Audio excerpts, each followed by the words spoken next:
Body fluids and circulation. हमारी body में दो तरह के फ्लूइड्स पाए जाते हैं, ब्लड और लिम्फ। ब्लड और लिम्फ, रुधिर और लसिका। तो इन ब्लड और लिम्फ के बारे में पढ़ना इस चैप्टर में। दो तरह के बॉडी फ्लूइड्स, ब्लड और लिम्फ, और बॉडी में कैसे सर्कुलेट होते हैं, इनका परिसंचरण कैसे होता है, सर्कुलेशन पढ़ना है। तो इस चैप्टर में ब्लड और लिम्फ के बारे में पढ़ना है और बॉडी में इनका सर्कुलेशन कैसे होता है ये जानना है। All living cells have to be provided with nutrients, oxygen and other essential substances. हमारी सारी जीवित कोशिकाओं को, सारी लिविंग सेल्स को चाहिए न्यूट्रिएंट्स चाहिए। हमारी सारी लिविंग सेल्स को न्यूट्रिएंट्स चाहिए, यानी पोषक तत्व जैसे ग्लूकोज वगैरह। हमारी सारी सेल को चाहिए न्यूट्रिएंट्स जैसे glucose, oxygen and other essential substances. हमारी सारी सेल्स को न्यूट्रिएंट्स यानी ग्लूकोज वगैरह चाहिए, ऑक्सीजन चाहिए और दूसरे जरूरी पदार्थ जैसे विटामिन्स वगैरह भी चाहिए। हमारी हर एक सेल को ये सारी चीजें चाहिए। सेल के अंदर कुछ हार्मफुल चीजें बनती हैं, वेस्ट और हार्मफुल सब्सटेंसेस प्रोड्यूस्ड। सेल के अंदर कुछ वेस्ट यानी अपशिष्ट और हार्मफुल यानी नुकसानदेह चीजें बनती हैं, जैसे कार्बन डाइऑक्साइड बनी, जैसे अनडाइजेस्टेड फूड बचा, have to be removed continuously. उसको सेल से बाहर और शरीर से बाहर निकलना जरूरी है। अगर वो सेल के अंदर ये बने रहेंगे हार्मफुल सब्सटेंसेस, तो वो टिश्यू या सेल ठीक से काम ही नहीं कर पाएगा। तो वेस्ट या हार्मफुल सब्सटेंसेस जो सेल के अंदर प्रोड्यूस्ड होते हैं, उनको सेल से रिमूव होना जरूरी है ताकि टिश्यूज हेल्दी फंक्शनिंग यानी स्वस्थ तरीके से काम करें। तो दो बातें क्या जानी, हर एक सेल को क्या क्या चाहिए। हर एक सेल को न्यूट्रिएंट चाहिए जैसे ग्लूकोज, ऑक्सीजन चाहिए and other essential substances, vitamins वगैरह चाहिए। सेल के अंदर जो कुछ हार्मफुल चीजें बनी जैसे CO2 वगैरह बनी, इसको रिमूव होना जरूरी है, सेल से बाहर निकलना जरूरी है। अगर CO2 सेल से बाहर नहीं निकलेगी या हार्मफुल सब्सटेंसेस सेल से बाहर नहीं निकलेंगे, तो हमारे टिश्यूज और सेल्स अच्छे तरीके से काम नहीं कर पाएंगे, यानी हेल्दी फंक्शनिंग नहीं होगी, स्वस्थ तरीके से वो काम नहीं कर पाएंगे। Different group of animals have evolved different method for their this transport. अलग अलग ग्रुप के एनिमल्स में इन चीजों के ट्रांसपोर्ट के लिए अलग अलग तरीके होते हैं। अलग अलग एनिमल्स में इन सारी चीजों के ट्रांसपोर्ट के लिए अलग अलग तरीके इवॉल्व यानी विकसित हैं। कॉम्प्लेक्स ऑर्गेनिज्म जैसे हम लोग हैं, हम लोग कॉम्प्लेक्स ऑर्गेनिज्म से हम लोग ब्लड और लिम्फ का इस्तेमाल करते हैं इन यूजफुल और हार्मफुल चीजों के ट्रांसपोर्ट के लिए। हम लोग दो लिक्विड का इस्तेमाल करते हैं, वो है ब्लड और लिम्फ। तो ब्लड और लिम्फ ये ट्रांसपोर्ट करते हैं इन सब्सटेंसेस का, वो सब्सटेंसेस जो सेल को चाहिए, जो कि जरूरी है सेल के लिए, और वो सब्सटेंसेस जो सेल के अंदर हार्मफुल सब्सटेंसेस बनते हैं। इन सभी के ट्रांसपोर्ट के लिए कॉम्प्लेक्स ऑर्गेनिज्म जैसे ह्यूमन बीइंग में दो फ्लूइड पाए जाते हैं, ब्लड और लिम्फ। ब्लड और लिम्फ। तो हमारी बॉडी में हर एक सेल को सारी अच्छी चीजें कैसे मिलती हैं? ब्लड और लिम्फ के द्वारा। और सेल के अंदर जो हार्मफुल चीजें बनती हैं वो कैसे बाहर आती हैं? वो भी ट्रांसपोर्ट होती हैं ब्लड और लिम्फ के द्वारा। ब्लड एक फॉल्स कनेक्टिव टिश्यू है। ब्लड एक फॉल्स कनेक्टिव टिश्यू है। क्यों? क्योंकि ब्लड सेल्स जो है आरबीसी, डब्ल्यूबीसी और platelet, red blood cells, white blood cells और platelets have no power of cell division. इनमें सेल डिवीजन की क्षमता नहीं होती। ये तो हमारे बोन मैरो में बनती हैं और बनने के बाद ये हमारे ब्लड वेसल्स में आ जाता है ब्लड। आरबीसी डब्ल्यूबीसी प्लेटलेट कहां बनती हैं? यहां बोन मैरो में, लंबी हड्डियों के सिरे पर। और बनने के बाद ये आरबीसी डब्ल्यूबीसी प्लेटलेट कहां पहुंच जाती हैं? ये हमारे ब्लड वेसल्स में, वहां पर ये डिवाइड नहीं करती हैं। तो ये ऐसा कनेक्टिव टिश्यू है जिसकी सेल्स डिवाइड नहीं कर रही वहां पे जाके, तो ये फॉल्स कनेक्टिव टिश्यू। कैसा है ये? False. Collagen fibres are completely absent in blood. जब हमने टिश्यू पढ़ाया था तो हमने तुमको बताया था फाइब्रोब्लास्ट विशेष प्रकार की सेल्स होती हैं कनेक्टिव टिश्यू में जो कि कोलेजन फाइबर्स बनाती हैं। ब्लड में ना फाइब्रोब्लास्ट होती हैं ना ही कोलेजन फाइबर्स होते हैं। तो कौन सा ऐसा कनेक्टिव टिश्यू है जिसमें फाइब्रोब्लास्ट और कोलेजन फाइबर्स नहीं पाए जाते? वो ब्लड है। ठीक है, तो पहले हम लोग ब्लड पढ़ेंगे, फिर लिम्फ पढ़ेंगे और फिर आगे का पार्ट पढ़ेंगे सर्कुलेशन। आगे के लेक्चर ज्यादा इंपॉर्टेंट है इसके।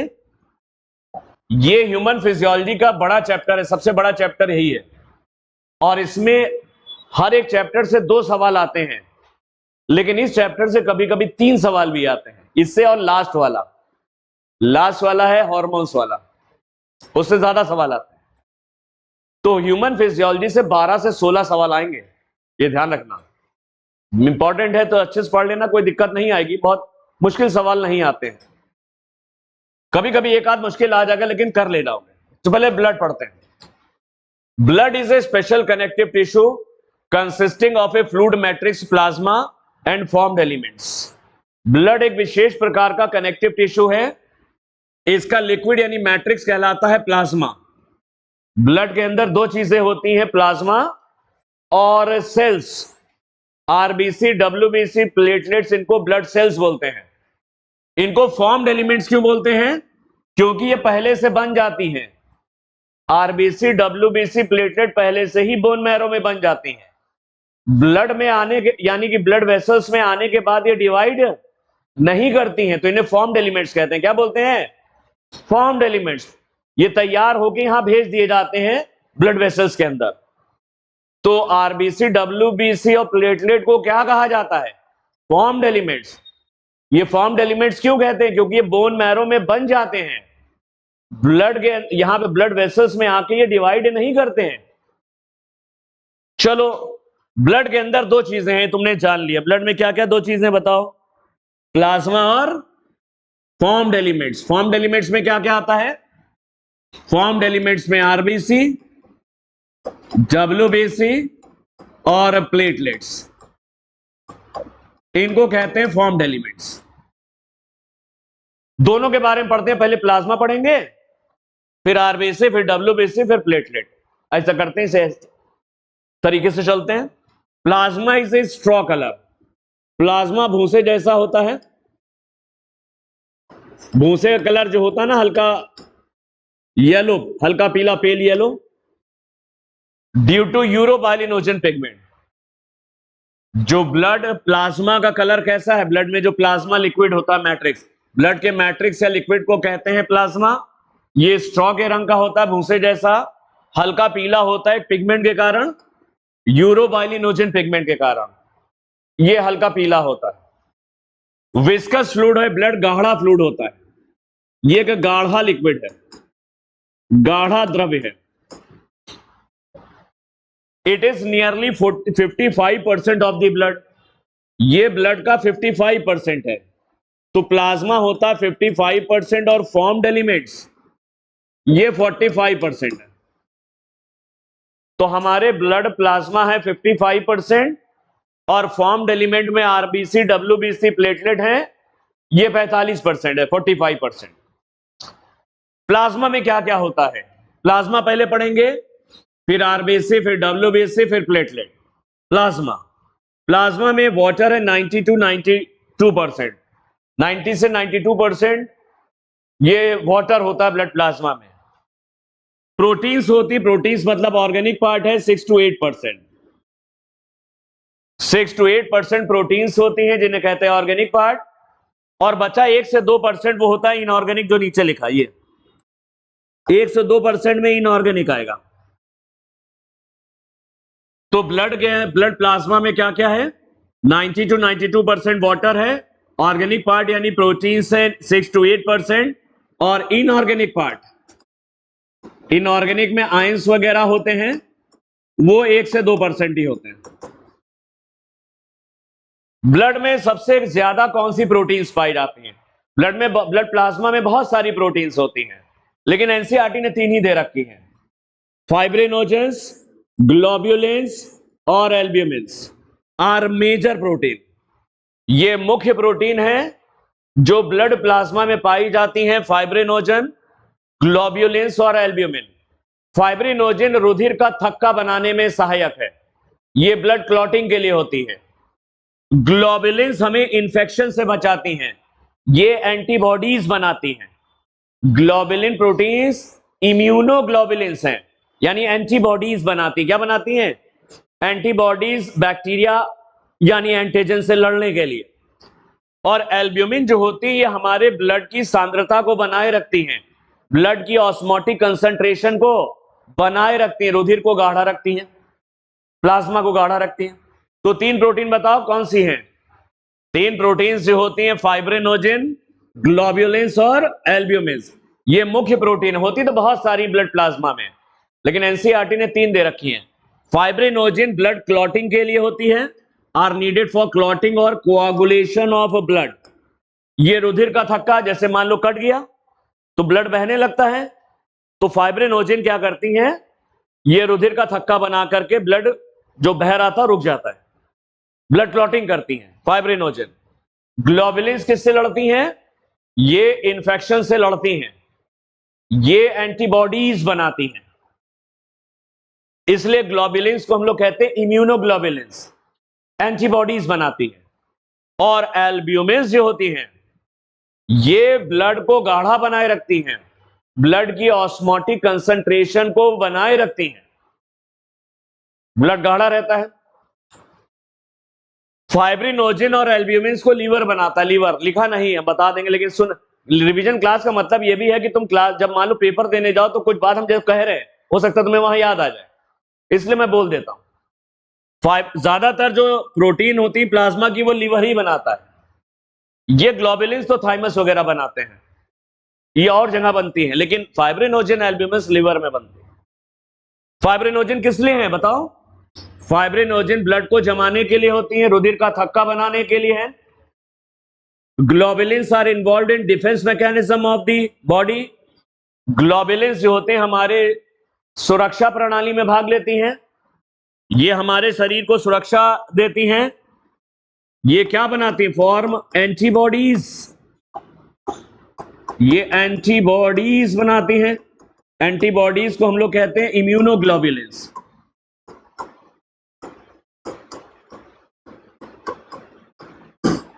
इनको इम्यूनोग्लोबुलिन्स भी कहते हैं। Albumins help in osmotic balance, ये हमारे ब्लड के ऑस्मोटिक कंसंट्रेशन को बनाए रखती हैं। ब्लड प्लाज्मा की ऑस्मोटिक कंसंट्रेशन होती है 28 से 32। ब्लड कोलॉइडल ऑस्मोटिक प्रेशर कहते हैं। ब्लड प्लाज्मा का जो ऑस्मोटिक प्रेशर है वो कितना होता है? ऑस्मोटिक प्रेशर जो ब्लड प्लाज्मा का है, या ऑस्मोटिक कंसंट्रेशन भी कह सकते हो। ऑस्मोटिक प्रेशर अपॉन कंसंट्रेशन ये होती है 28 से 32 मिलीमीटर ऑफ Hg।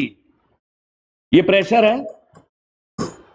हमारे रुधिर की सांद्रता कितनी होती है, कितना प्रेशर होता है ऑस्मोटिक? 28 से 32 मिलीमीटर ऑफ Hg। तो देखो प्लाज्मा में क्या क्या याद करते, ये याद करते जाओ। प्लाज्मा में वाटर कितना 90 से 92% है, ऑर्गेनिक यानी प्रोटीन पार्ट है 6 to 8%, 1 से 2% बचा वो इनऑर्गेनिक पार्ट है। ब्लड में सबसे ज्यादा कौन सी प्रोटीन्स पाई जाती हैं? फाइब्रिनोजन, ग्लोबुलिन्स और एल्ब्यूमिन्स। फाइब्रिनोजन क्लॉटिंग के लिए, कोआगुलेशन के लिए है। ग्लोबुलिन्स डिफेंस मैकेनिज्म है, ये इम्यूनोग्लोबुलिन्स हैं, एंटीबॉडीज के फॉर्म में होती हैं, ये सुरक्षा देती हैं। और एल्ब्यूमिन जो है हमारे ऑस्मोटिक बैलेंस को बनाए हुए हैं, हमारे ब्लड प्लाज्मा को गाढ़ा बनाए रखती हैं। कितनी सांद्रता होती है, कितना प्रेशर होता है, 28 से 32 मिलीमीटर वेजी। ये काम वहां पर आएगा भी जहां पर फिल्ट्रेशन होता है ग्लोमेरुलस, इसको बताना पड़ेगा फिर वहां पर। इनऑर्गेनिक में देखो क्या क्या है, ये इनऑर्गेनिक है। 1 से 2% क्या है, 1 से 2% इनऑर्गेनिक चीजें होती हैं हमारे ब्लड प्लाज्मा में। क्या क्या है, कैल्शियम है, सोडियम है, कैल्शियम है, मैग्नीशियम है, बाइक्रोमेट है, सॉरी सोडियम है, कैल्शियम है, मैग्नीशियम, बाइकार्बोनेट है, क्लोराइड आइंस है, पोटेशियम है, ग्लूकोज है, अमाइनो एसिड, लिपिड्स, ये सब होते हैं। Bicarbonate, glucose, amino acid, lipid क्यों है, ये तो डाइजेशन से हमारे ब्लड में आए, भोजन के डाइजेशन से आते हैं। तो इनऑर्गेनिक पार्ट में सोडियम है, कैल्शियम है, मैग्नीशियम है, bicarbonate, chloride ions, glucose, amino acid, lipid, ये कहां से आए तीनों, ये तो हमारे भोजन के पाचन से ब्लड में आते हैं, ब्लड के प्लाज्मा में। तो देखो ब्लड का प्लाज्मा में क्या क्या तुमने याद कर लिया, ब्लड प्लाज्मा में तुमने याद कर लिया 90 to 92% वाटर है, 6 to 8% ऑर्गेनिक पार्ट यानी प्रोटीन्स हैं, और 1% इनऑर्गेनिक पार्ट है। फैक्टर्स फॉर कोगुलेशन और clotting of blood are also present in the plasma in an inactive form. Blood plasma में फाइब्रिनोजन के अलावा दूसरे और भी क्लॉटिंग फैक्टर होते हैं, थ्रोम्बिन है, प्रोथ्रोम्बिन, ये सब सुना होगा नाम। तो फैक्टर्स फॉर कोगुलेशन और clotting of blood, blood clotting के लिए 13 फैक्टर चाहिए, रुधिर को जमाने के लिए 13 फैक्टर चाहिए, उसमें से एक ऊपर है फाइब्रिनोजन। 12 जो और फैक्टर है वो भी कहां पाए जाते हैं, वो भी पाए जाते हैं ब्लड प्लाज्मा में इनएक्टिव फॉर्म में। जैसे थ्रोम्बिन होगा तो प्रोथ्रोम्बिन के फॉर्म में, फाइब्रिनोजन होगा, फाइब्रिन्स होंगे तो फाइब्रिनोजन के फॉर्म में। तो ब्लड क्लॉटिंग के लिए टोटल कितने फैक्टर चाहिए, ब्लड क्लॉटिंग के लिए टोटल 13 फैक्टर चाहिए, उसमें एक फैक्टर तो फाइब्रिनोजन हो गया, 12 और फैक्टर है जो कि ब्लड प्लाज्मा में रहते हैं इनएक्टिव फॉर्म में। इसमें लिखना चाहो लिख सकते हो, कौन से एक आध लिखना चाहो तो लिख सकते हो, जैसे प्रोथ्रोम्बिन है,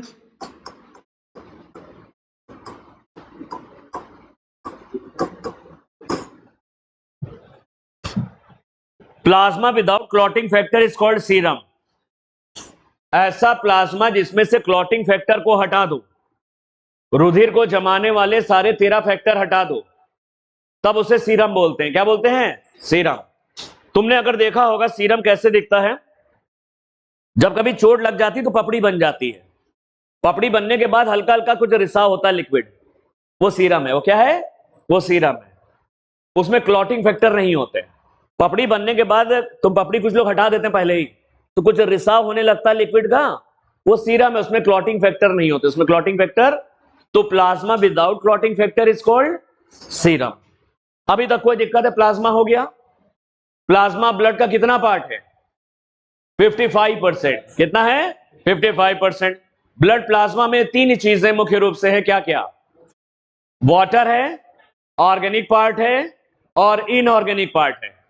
ऑर्गेनिक पार्ट में प्रोटीन्स होती हैं, सबसे कॉमन प्रोटीन कौन सी है ब्लड की, फाइब्रिनोजेंस, ग्लोब्युलेंस और एल्ब्यूमिन्स। इनऑर्गेनिक पार्ट में आयंस वगैरह होते हैं। चलो फॉर्म्ड एलिमेंट्स देखते हैं। फॉर्म्ड एलिमेंट्स हमारे ब्लड का कितना होता है, ये ब्लड का 45% है, प्लाज्मा 55 है, ये 45% है। इसमें इरिथ्रोसाइट्स यानी आरबीसी आती हैं, ल्यूकोसाइट यानी डब्ल्यूबीसी आती हैं, और प्लेटलेट्स यानी थ्रोम्बोसाइट्स आती हैं। इन तीनों को मिलाकर के फॉर्म्ड एलिमेंट्स कहते हैं। ये ब्लड का 45% है। इनको फॉर्म्ड एलिमेंट क्यों कहा जाता, क्योंकि एक बार ये बन जाते हैं बोन मैरो में, तो जब ब्लड वेसल के अंदर आते हैं तो ये डिवाइड नहीं करते, तो बने बनाए हैं फॉर्म्ड एलिमेंट्स। आरबीसी के बारे में पढ़ते हैं। सबसे ज्यादा इन तीनों में कौन है, आरबीसी, डब्ल्यूबीसी और प्लेटलेट में सबसे ज्यादा आरबीसी होती है। ये 5 से लेकर के 5.5 मिलियन पर क्यूबिक मिलीमीटर। एक घन मिलीमीटर में कितनी आरबीसी होती हैं? एक घन मिलीमीटर पर क्यूबिक मिलीमीटर 5 से 5.5 मिलियन, ये आरबीसी पर क्यूबिक मिलीमीटर, जो बहुत छोटा सा एरिया हुआ, एक क्यूबिक मिलीमीटर के अंदर, एक घन मिलीमीटर में। ये कहां बनती है आरबीसी? आरबीसी हो चाहे डब्ल्यूबीसी, प्लेटलेट, सब बनती हैं रेड बोन मैरो इन दी एडल्ट्स। जो वयस्क होते हैं उनके रेड बोन मैरो में लाल रंग का जो गूदा होता है वो कहां पाया जाता है? लंबी हड्डियों के सिरे पर। लंबी हड्डियों के, जैसे फीमर है, फीमर के सिरे पर जो होता है, जब फीमर मुर्गे की जो लेग पीस होती है ऊपर से तोड़ोगे तो लाल लाल निकलती है, वो रेड बोन मैरो है, और वहीं पर ही इन सबका निर्माण होता है। रेड बोन मैरो में आरबीसी, डब्ल्यूबीसी और प्लेटलेट तीनों बनती हैं। आरबीसी जो मैच्योर आरबीसी होती है उसमें न्यूक्लियस नहीं होता। ज्यादातर मैमल्स की मैच्योर आरबीसी में न्यूक्लियस नहीं पाया जाता है। ज्यादातर मैमल्स की मैच्योर आरबीसी में न्यूक्लियस नहीं पाया जाता। कुछ एक्सेप्शन होते हैं, जैसे कैमल है और जैसे डियर है, यहां सब एक्सेप्शन है, लेकिन ज्यादातर मैमल्स की, सारे मैमल्स में नहीं, ज्यादातर मैमल्स की मैच्योर आरबीसी में क्या एब्सेंट है? डिवॉइड ऑफ न्यूक्लियस का मतलब न्यूक्लियस एब्सेंट होता है, न्यूक्लियस नहीं होता, और मैच्योर आरबीसी में बहुत सारे ऑर्गेनेल्स भी नहीं होते, माइटोकॉन्ड्रिया भी नहीं होता। मैच्योर आरबीसी में न्यूक्लियस भी नहीं है, माइटोकॉन्ड्रिया भी नहीं है, बहुत सारी चीजें नहीं होती, तो अंदर कमरा पूरा खाली है। अंदर पूरा कमरा खाली होने से अधिक मात्रा में हीमोग्लोबिन पैक हो जाता है। आरबीसी में हीमोग्लोबिन अधिक मात्रा में क्यों पैक हो जाता है? क्योंकि मैच्योर आरबीसी में लगभग कुछ होता ही नहीं है। मैच्योर आरबीसी में ना न्यूक्लियस होता, ना माइटोकॉन्ड्रिया या बहुत सारे ऑर्गेनेल्स भी नहीं होते, अंदर कमरा बिल्कुल खाली होता है, तो अधिक मात्रा में हीमोग्लोबिन इसमें समाहित हो जाता है। तो यह ध्यान रखना, माइटोकॉन्ड्रिया ना होने से आरबीसी में एनारोबिक रेस्पिरेशन होता है। क्या होता है? एनारोबिक रेस्पिरेशन, यानी केवल ग्लाइकोलाइसिस होती है, केवल ग्लाइकोलाइसिस होती है। चलो, मैच्योर, मोस्ट को अंडरलाइन करना, ऑल मैमल्स नहीं है, ध्यान रखना। अपवाद हैं, डियर और कैमल वगैरह सब अपवाद हैं, ये ध्यान रखना। आरबीसी का जो शेप है ये बाई कॉनकेव होता है, ये कॉनकेव, ये कॉनकेव, ये हो गई आरबीसी का शेप। कैसे? इधर से भी कॉनकेव, इधर से भी कॉनकेव, बाई कॉनकेव होती है, जैसे कॉनकेव लेंस होता है। आरबीसी के अंदर एक रेड कलर का आयरन कंटेनिंग प्रोटीन पाया जाता है, contain red coloured iron containing protein, जैसे हीमोग्लोबिन कहते हैं। और आयरन कौन सी स्टेट में होता है? आयरन फेरस फॉर्म में होता है, फेरिक नहीं होता, फेरस फॉर्म। एक हेल्दी मैन के अंदर कितना आरबीसी होता है, कितना हीमोग्लोबिन होता है? सॉरी, 12 से 16 ग्राम पर 100 ml।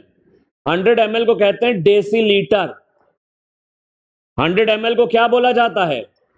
डेसीलीटर। एक डेसीलीटर ब्लड में कितना हीमोग्लोबिन होता है? एक डेसीलीटर ब्लड में 100 ml है, 1000 होता तो 1 लीटर हो जाता, 1000 होता तो लीटर हो जाता, लीटर नहीं है ये, डेसीलीटर है। हर 100 ml ब्लड में कितना हीमोग्लोबिन होना चाहिए? 12 से 16 ग्राम है, ध्यान रखना। तो जब तुम अपने ब्लड की जांच कराते हो तो ये दिखाई पड़ता है, हीमोग्लोबिन कितना है? 12 से 16 ग्राम। तुम ब्लड तब तक के डोनेट नहीं कर सकते जब तक कि तुम्हारा हीमोग्लोबिन 12.5 से कम है, तो मना किया जाता है। तो एसजीपीजीआई में मैंने बहुत बार ब्लड डोनेट किया है, और इधर भी किया है, यहां पर प्राइवेट में भी किया है। तो सबसे पहले आप ब्लड डोनेट करने लायक हो कि नहीं हो, कि ऐसा तो नहीं कि तुम्हें ब्लड उल्टा चढ़ाना पड़े। तो हीमोग्लोबिन चेक किया जाता है। चेक करने का एक तरीका होता है, 12.5 डेंसिटी का एक लिक्विड तैयार करते हैं, एक लिक्विड तैयार किया जाता है जिसकी डेंसिटी कितनी है 12.5। तो जब एक प्रिक करेगा, ब्लड की ड्रॉप लेगा तुम्हारे और डालेगा, अगर उसकी डेंसिटी 12.5 से ज्यादा है, भारी है, हीमोग्लोबिन ज्यादा होगा तो डेंसिटी ज्यादा होगी, 12.5 से ज्यादा, तो वो डूब जाएगी ड्रॉप, वरना ऊपर तैरती रहेगी, वरना ऊपर तैरती रहेगी। तो तुम्हारा ब्लड की ड्रॉप निकाली, 12.5 डेंसिटी वाले लिक्विड में डाली और वो डूब गई, तो इसका मतलब हीमोग्लोबिन अधिक है, 12.5 से ज्यादा है, तो तुम ब्लड देने लायक हो। तो पीजीआई में तो ऐसा होता है, बाकी हर जगह ऐसा नहीं होता, कोई चेक नहीं करता, निकाल लो कौन। तो कितना हीमोग्लोबिन होना चाहिए तुम्हारे ब्लड में? 12 से 16 ग्राम पर डेसीलीटर है, ध्यान रखना। चलो, आरबीसी का काम क्या होता है? Play a role in transport of respiratory gases. ये रेस्पिरेटरी गैसेज यानी ऑक्सीजन और CO2 का ट्रांसपोर्ट करता है। हीमोग्लोबिन, आरबीसी के अंदर जो हीमोग्लोबिन, इसका क्या रोल है? Play a role in transport of respiratory gases. 97% oxygen haemoglobin transport करता है, ऑक्सी हीमोग्लोबिन के फॉर्म में, और 20 से 25% कार्बन डाइऑक्साइड हीमोग्लोबिन ट्रांसपोर्ट करता है, कार्बामीनो हीमोग्लोबिन के रूप में। पिछले में बताया तुम्हें। तो ये हीमोग्लोबिन किस लिए होता है? ये रेस्पिरेटरी गैसेस के ट्रांसपोर्ट के लिए है। 97% ऑक्सीजन, 20 to 25% कार्बन डाइऑक्साइड का ट्रांसपोर्ट हीमोग्लोबिन के जरिए होता है। Average life span of 120 days, RBC का जो लाइफ स्पैन है वो 4 महीने है, 120 दिन है, और 120 दिन के बाद ये स्प्लीन में जाके नष्ट हो जाती है। स्प्लीन एक गोल गोल स्ट्रक्चर है, प्लीहा बोलते, प्लीहा, हमारी आंतों से जुड़ा हुआ है, प्लीहा स्प्लीन। तो 120 दिन बाद आरबीसी कहां जाती है? 120 दिन बाद ये स्प्लीन में जाके नष्ट हो जाती है। तो स्प्लीन को हम लोग कहते हैं ग्रेवयार्ड ऑफ आरबीसी। आरबीसी का कब्रिस्तान है ये, ग्रेवयार्ड है। आरबीसी 120 दिन बाद नष्ट होके कहां जाके नष्ट हो जाती है? स्प्लीन में। स्प्लीन के और भी काम होते हैं जो हम आगे बताएंगे। स्प्लीन एक्सेस आरबीसी को जमा भी कर लेता है। अगर हमारे आरबीसी अधिक हो गई बॉडी में तो वो स्प्लीन में ही जमा भी होती है। तो स्प्लीन को ब्लड बैंक भी कहते हैं, स्प्लीन को ब्लड बैंक भी कहा जाता है।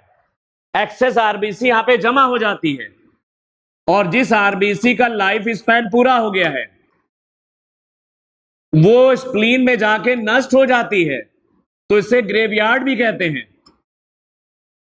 तो स्प्लीन को दोनों कहा जाता है, ब्लड बैंक भी बोलते हैं और ग्रेवयार्ड भी कहते हैं। तो आरबीसी कितना होती? सबसे ज्यादा है आरबीसी 5 से 5.5 मिलियन पर क्यूबिक मिलीमीटर, इतनी होती है, मोस्ट अबंडेंट होती है।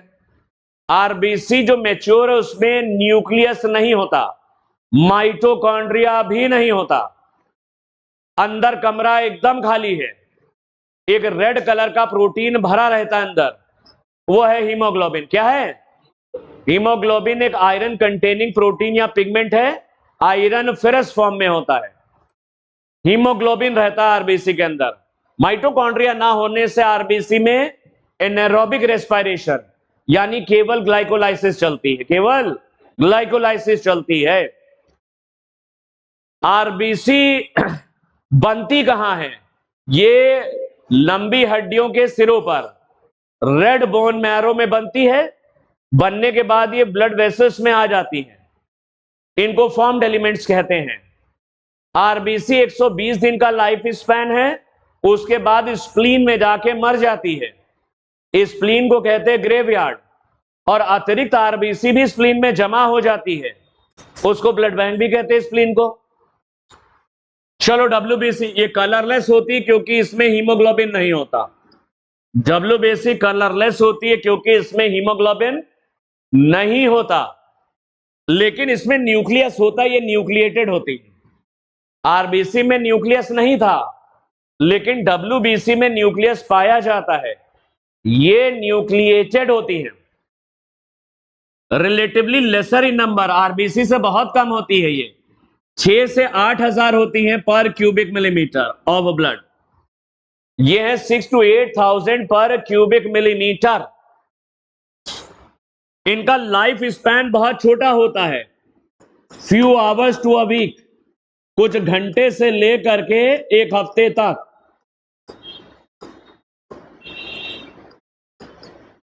इनका लाइफ स्पैन बहुत कम होता है, आरबीसी का 120 दिन है, इनका few hours to 1 week.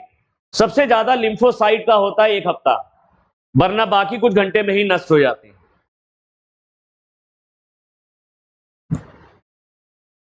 WBC का नंबर कितना है पर क्यूबिक मिलीमीटर? 6 से 8,000 है।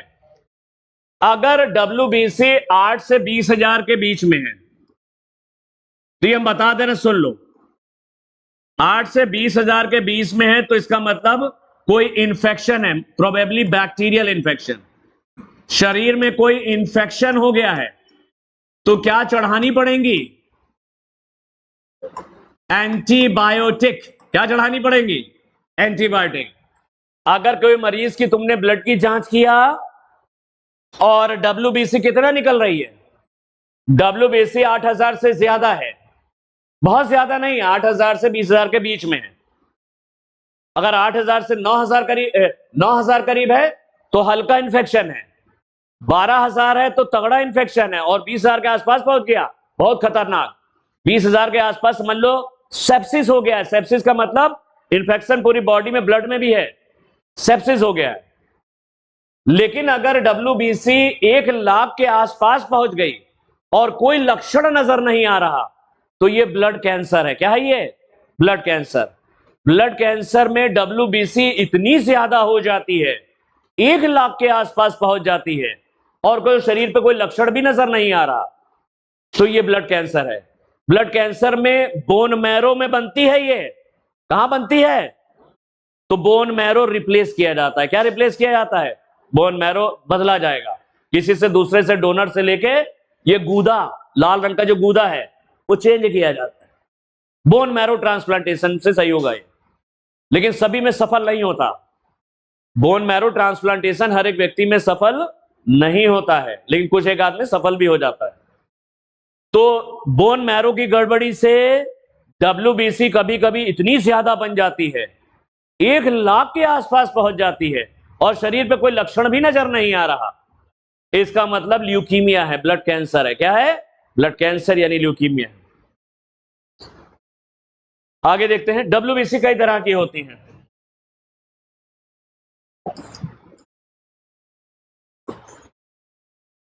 इसमें 2 ग्रुप बांट रखे हैं, ग्रेन्युलोसाइट और ए ग्रेन्युलोसाइट। 2 तरह की दिखा रखी हैं, ग्रेन्युलोसाइट और ए ग्रेन्युलोसाइट। ग्रेन्युलोसाइट वो डब्ल्यूबीसी होती हैं जिनके साइटोप्लाज्म में दाने यानी ग्रेन्यूल्स होते हैं, छोटे छोटे दाने पाए जाते हैं, ग्रेन्यूल्स। इनमें न्यूट्रोफिल्स, इओसिनोफिल्स और बेसोफिल्स। इओसिनोफिल्स को एसिडोफिल्स भी कहते हैं। तो एसिडोफिल्स, बेसोफिल्स और न्यूट्रो, एसिड बेस न्यूट्रल, ऐसे याद कर लो। Acidophils, basophils, neutrophils, acid base neutral, acidophils, basophils, neutrophils. Acidophils का दूसरा नाम है इओसिनोफिल्स। इनके साइटोप्लाज्म में दाने दाने होते हैं, ग्रेन्युलोसाइट्स हैं। ये ग्रेन्युलोसाइट्स में 2 आती हैं, इनके साइटोप्लाज्म में दाने नहीं होते।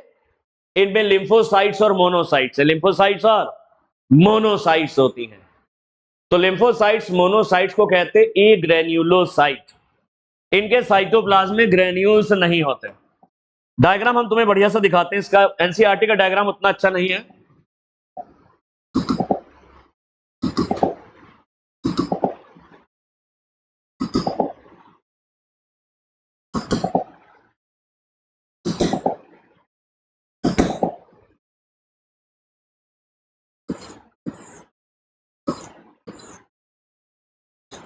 इसकी फोटो ले लेना, ग्रेन्युलोसाइट और ए ग्रेन्युलोसाइट। इधर देखो, 3 है ग्रेन्युलोसाइट। कौन कौन से 3 है जो ग्रेन्युलोसाइट है?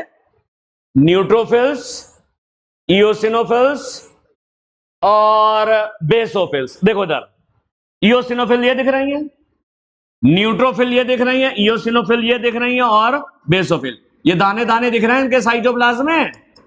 अरे दिख रहे हैं, नहीं दिख रहे हैं? आंख खोल के देखो, इसमें बड़े बड़े दिख रहे हैं, इसको तो और देख लो। साइटोप्लाज्म में क्या दिखाई पड़ रहे हैं? ग्रैन्यूल्स, ग्रेन्यूलोसाइट है। साइटोप्लाज्म में क्या दिख रहे हैं? ग्रैन्यूल्स। और मोनोसाइट और लिम्फोसाइट के साइटोप्लाज्म में कोई ग्रैन्यूल्स नहीं है, कोई ग्रैन्यूल्स नहीं नजर आ रहा है। साइटोप्लाज्म में कहां कोई ग्रैन्यूल्स दिख रहे हैं?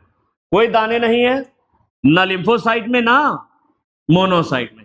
तो पांचों तरह की डब्ल्यूबीसी के नाम याद करो पहले। न्यूट्रोफिल्स, इयोसिनोफिल्स और बेसोफिल। इनको कहां रखा गया है एक ग्रुप में? ग्रैन्युलोसाइट में। साइटोप्लाज्म में ग्रैन्यूल्स हैं, दाने हैं। लिम्फोसाइट और मोनोसाइट, इनमें कोई ग्रैन्यूल्स नहीं होते, साइटोप्लाज्म में कोई दाने वाने नहीं है। अब जरा देखो, जो न्यूट्रोफिल है, इयोसिनोफिल है और बेसोफिल, इनका न्यूक्लियस में लोब्स हैं, 1 2 3 4। तो लोब इधर दिख रहे हैं, इसमें 1 और 2 लोब इधर दिख रहे हैं, इनमें 1 2 3। तो इनका न्यूक्लियस लोब्ड है। कैसा है? लोब्ड है। इसमें 2 लोब्स हैं, इसमें 2 से 5 होते हैं, इसमें 2 से 3 होते हैं। सब याद मत करो, न्यूक्लियस लोब्ड है, इतना याद कर लेना। तो इनमें ग्रैन्यूल के साथ साथ एक चीज और नजर आ रही है, साइटोप्लाज्म में दाने तो नजर आ ही रहे हैं, साथ ही साथ न्यूक्लियस लोब्ड है। 2 हिस्से में इधर बटा हुआ है, 4 हिस्से में इधर बटा हुआ है, 3 हिस्से में इधर बटा हुआ है। फिर आता है लिम्फोसाइट। लिम्फोसाइट का न्यूक्लियस बहुत बड़ा है, वेरी लार्ज न्यूक्लियस। और मोनोसाइट का किडनी या बीन शेप्ड है, किडनी या बीन शेप्ड है। इतना देखना है बस इसमें। तो सभी तरह की डब्ल्यूबीसी को देखो फिर से, 2 तरह की है, ग्रेन्युलोसाइट और एग्रेन्युलोसाइट। ग्रेन्युलोसाइट में कौन कौन सी हो गई? ग्रेन्युलोसाइट में न्यूट्रोफिल, इयोसिनोफिल और बेसोफिल, ये ग्रेन्युलोसाइट है। इनके साइटोप्लाज्म में ग्रेन्यूल्स हैं, दाने हैं, साथ ही साथ न्यूक्लियस कैसा है? लोब्ड न्यूक्लियस है। जबकि लिम्फोसाइट और मोनोसाइट के साइटोप्लाज्म में कोई ग्रेन्यूल्स नहीं है, ये ग्रेन्युलोसाइट्स हैं। लिम्फोसाइट का न्यूक्लियस बहुत बड़ा है, वेरी लार्ज न्यूक्लियस, और मोनोसाइट का किडनी या बीन शेप्ड है, सेम के बीज जैसा न्यूक्लियस है। इसका फोटो ले लेना, ये प्लेटलेट्स है।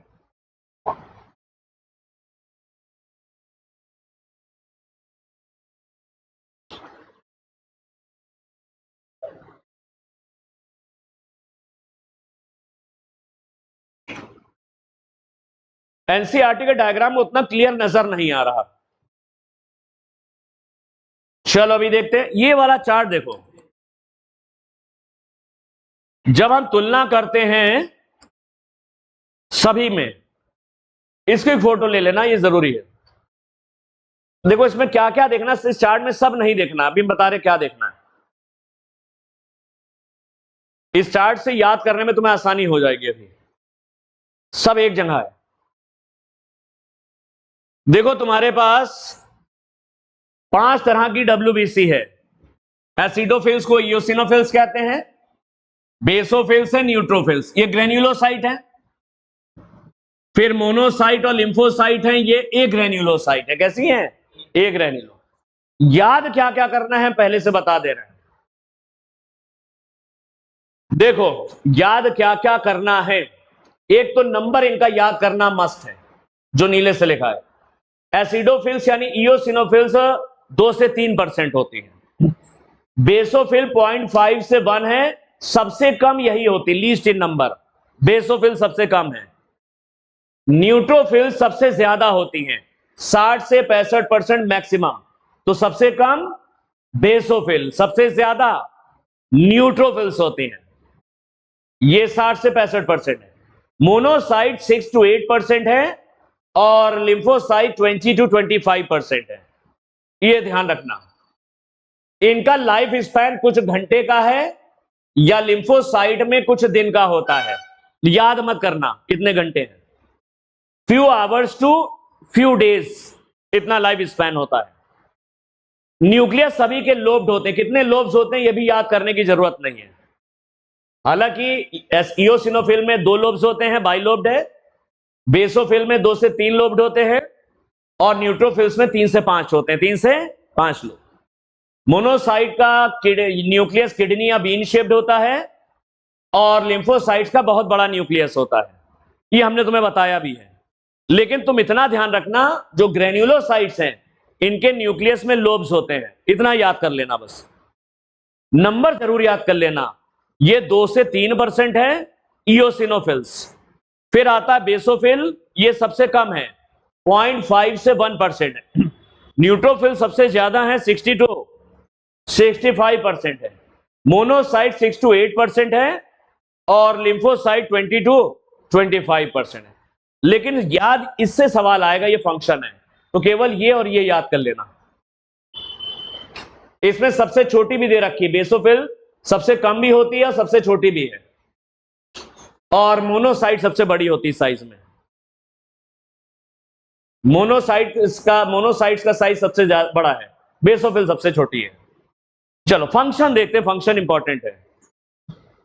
एसिडोफिल का फंक्शन क्या है, जिन्हें इओसिनोफिल्स कहते हैं? रेजिस्ट इन्फेक्शन, ये संक्रमण से बचाती हैं, संक्रमण को रोकती हैं। बैक्टीरिया वगैरह अंदर आ रहे हैं, उनको संक्रमण को रोकने काम करती हैं। And also associated with allergic reaction, allergic reaction में शामिल होती हैं। जिस समय एलर्जी हो जाती तो ये 3% से ज्यादा हो जाती है। जुकाम काम हो जाता, छींके आने लगी, एकदम से कोई नई जगह पहुंचे, लगातार छींके आने लगी, नाक से आंख से पानी आने लगा, एलर्जी हो सकती है। एलर्जी में कौन सी सेल्स रिस्पॉन्ड करती हैं? यही है इओसिनोफिल्स। ये बढ़ जाती हैं, 3 से ज्यादा हो जाती तो कहते इस्नोफिलिया हो गया है, इस्नोफिलिया हो गया है, ठंड लग गई है, इस्नोफिलिया हो गया, पहाड़ों पर पहुंचे थे, छींकने लगे, खांसने लगे। तो ये इंफेक्शन को रेजिस्ट करती हैं, रोकती हैं और एलर्जी में शामिल हैं। एलर्जिक जब हो जाती तो इनकी संख्या बढ़ने लग जाती है, ये 3% से ज्यादा हो सकती है एलर्जी के मरीजों में। इधर आओ, बेसोफिल क्या करती हैं?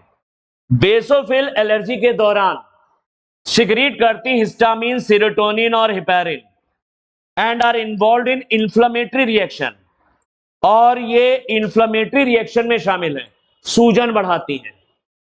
ये क्या क्या सिक्रीट करती हैं बेसोफिल? एलर्जी के दौरान हिस्टामिन का सिक्रीशन करती हैं, सेरोटोनिन हैप्पी हार्मोन और हिपेरिन एंटीकोआगुलेंट, हिपेरिन जो ब्लड को जमने से रोकता है, और ये इंफ्लेमेटरी रिएक्शंस में शामिल है, सूजन वगैरह बढ़ाती हैं। तो एलर्जी वगैरह हो जाती है तो सूजन होती है, तो हिस्टामिन को हटाने के लिए कौन सी दवाइयां हम लोग लेते हैं? एंटी हिस्टामिनिक, जैसे एविल है, जैसे लीवोसेट्रेजिन है, एलेग्रा है, फेक्सोफेनाडिन है, ये सारी दवाइयां आती हैं एंटी एलर्जिक। एंटी एलर्जिक दवाइयों में हिस्टामिन को हटाना है तो वो एंटी हिस्टामिनिक होती हैं। कैसी होती हैं? जैसे सेट्रेजिन वगैरह, एविल वगैरह। तीसरा हो न्यूट्रोफिल। न्यूट्रोफिल और मोनोसाइट दोनों भक्षण कोशिकाएं हैं, फैगोसिटिक हैं। ये बैक्टीरिया को खा जाती हैं, एंगल्फ कर लेती हैं, destroy foreign organism like bacteria entering the body. Bacteria body के अंदर गया तो उसको खा जाती हैं, फैगोसिटिक है, भक्षण कोशिकाएं हैं।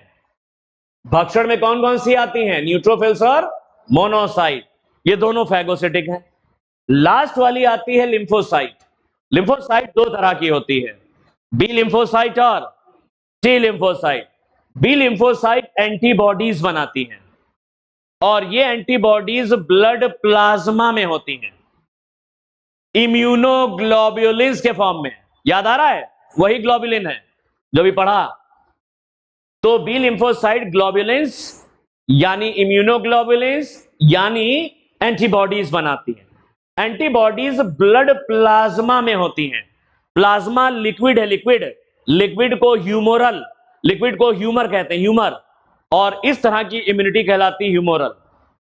एंटीबॉडीज हमारे कौन बनाता है? बी लिम्फोसाइट बनाती है। ये एंटीबॉडीज कहां रहती हैं? ये ग्लोबुलिन्स के फॉर्म में रहती हैं ब्लड प्लाज्मा के अंदर। प्लाज्मा लिक्विड है, लिक्विड, लिक्विड को ह्यूमर कहते हैं, ह्यूमर। इस प्रकार की इम्यूनिटी कहलाती है ह्यूमोरल इम्यूनिटी। तो ह्यूमोरल इम्यूनिटी में एंटीबॉडीज होती हैं ब्लड प्लाज्मा के अंदर, जिन्हें ग्लोबुलिन्स या इम्यूनोग्लोबुलिन्स कहते हैं।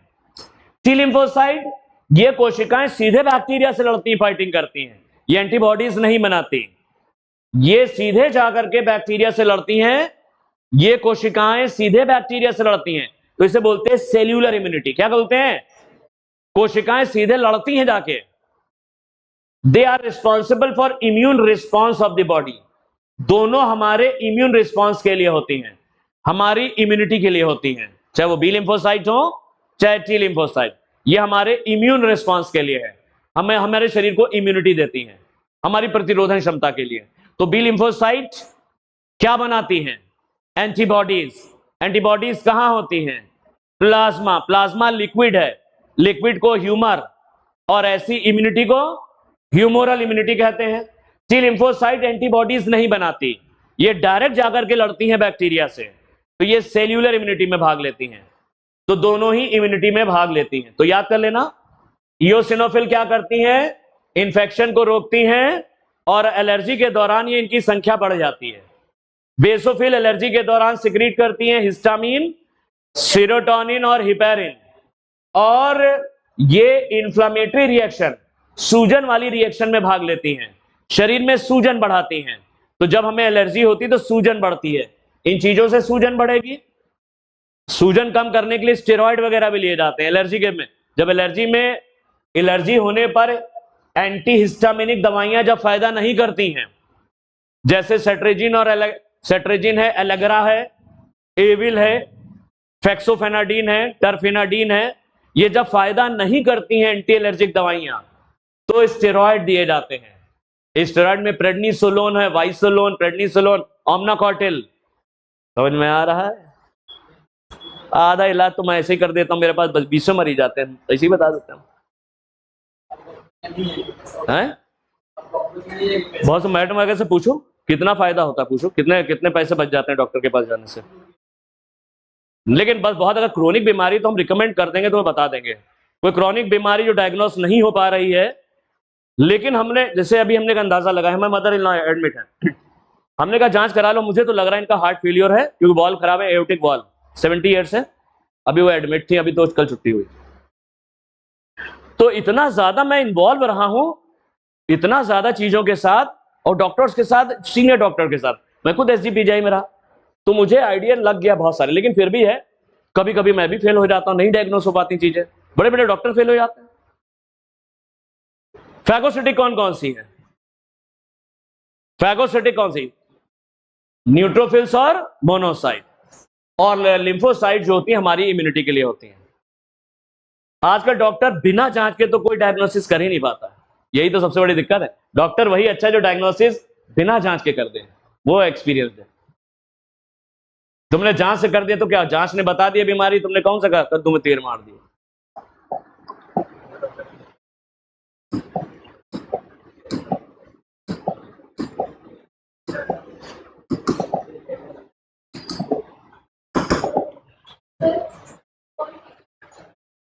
पिक्चर लेने दी।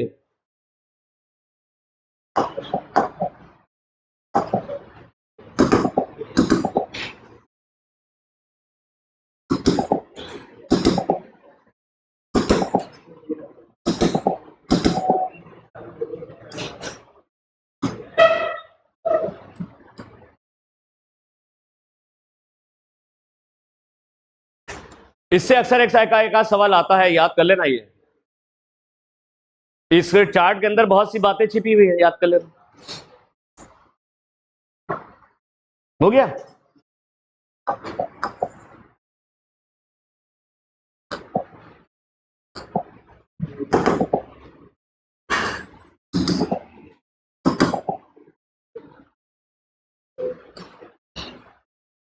ग्रेन्युलोसाइट में कौन कौन सी हो गई? अब तो याद हुआ थोड़ा थोड़ा। Neutrophils, eosinophils, basophil. Eosinophil, basophil, neutrophil, ऐसे याद किया तुमने। एक ग्रेन्युलोसाइट में मोनोसाइट और लिम्फोसाइट, ऐसे चार्ट में बना था। Neutrophils are the most abundant 60 से 65% है, and basophils are least, basophil सबसे कम है 0.5 से 1%। Neutrophils and monocytes are phagocytic cells, ये भक्षण कोशिकाएं हैं, वे destroy foreign organism entering the body. Foreign organism मतलब बैक्टीरिया, बैक्टीरिया अंदर आ रहा उसको खा जाएंगी, उसको फैगोसिटाइज करती हैं।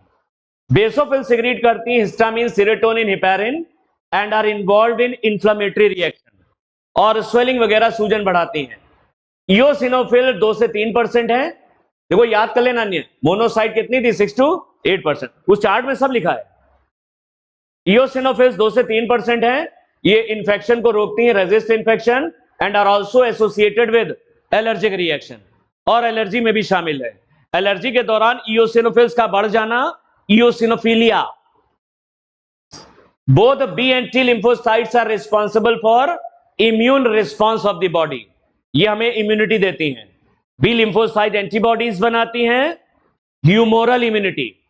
टी लिम्फोसाइट सीधे लड़ती हैं, सेल्यूलर इम्यूनिटी। प्लेटलेट्स आती हैं, डब्ल्यूबीसी हो गया, प्लेटलेट्स। प्लेटलेट्स को हम लोग मेगा कैरियो, प्लेटलेट्स हमारी बोन मैरो के अंदर विशेष प्रकार की कोशिकाओं से बनती हैं। हमारी बोन मैरो के अंदर पाई जाती है मेगा कैरियोसाइट, ये विशेष प्रकार की सेल्स हैं, और ये बनाती हैं प्लेटलेट्स को। प्लेटलेट्स को हम लोग थ्रोम्बोसाइट कहते हैं, ये रुधिर का थक्का बनाने में सहायक है। प्लेटलेट्स का काम क्या होता है? रुधिर का थक्का बनाना, ब्लड क्लॉटिंग में मदद करती हैं। तो जब प्लेटलेट कम हो जाती है तो क्लॉटिंग डिसऑर्डर हो जाते हैं। डेंगू और चिकनगुनिया में क्या होता है? प्लेटलेट कम हो जाती हैं तो ब्लड क्लॉटिंग होने लगती है, स्किन के नीचे सबक्यूटेनियस चकत्ते पड़ने लगते हैं ब्लड के। तो प्लेटलेट्स को बनाने वाली सेल्स क्या कहलाती हैं? मेगा कैरियोसाइट, बोन मैरो में पाई जाती हैं। 1.5 लाख से 3.5 लाख होती है पर क्यूबिक मिलीमीटर, 1.5 लाख से 3.5 लाख। तो आरबीसी से ये भी कम है, आरबीसी तो बहुत है, 5 से 5.5 मिलियन है, ये कम है। 1.5 लाख से 3.5 लाख है। Platelets release substances involve in the coagulation और क्लॉटिंग ऑफ ब्लड। प्लेटलेट्स को जिस सब्सटेंसेस को रिलीज करती हैं जो ब्लड क्लॉटिंग में हेल्प करते हैं, प्लेटलेट कौन से सब्सटेंसेस को रिलीज करती हैं? थ्रोम्बोप्लास्टिन।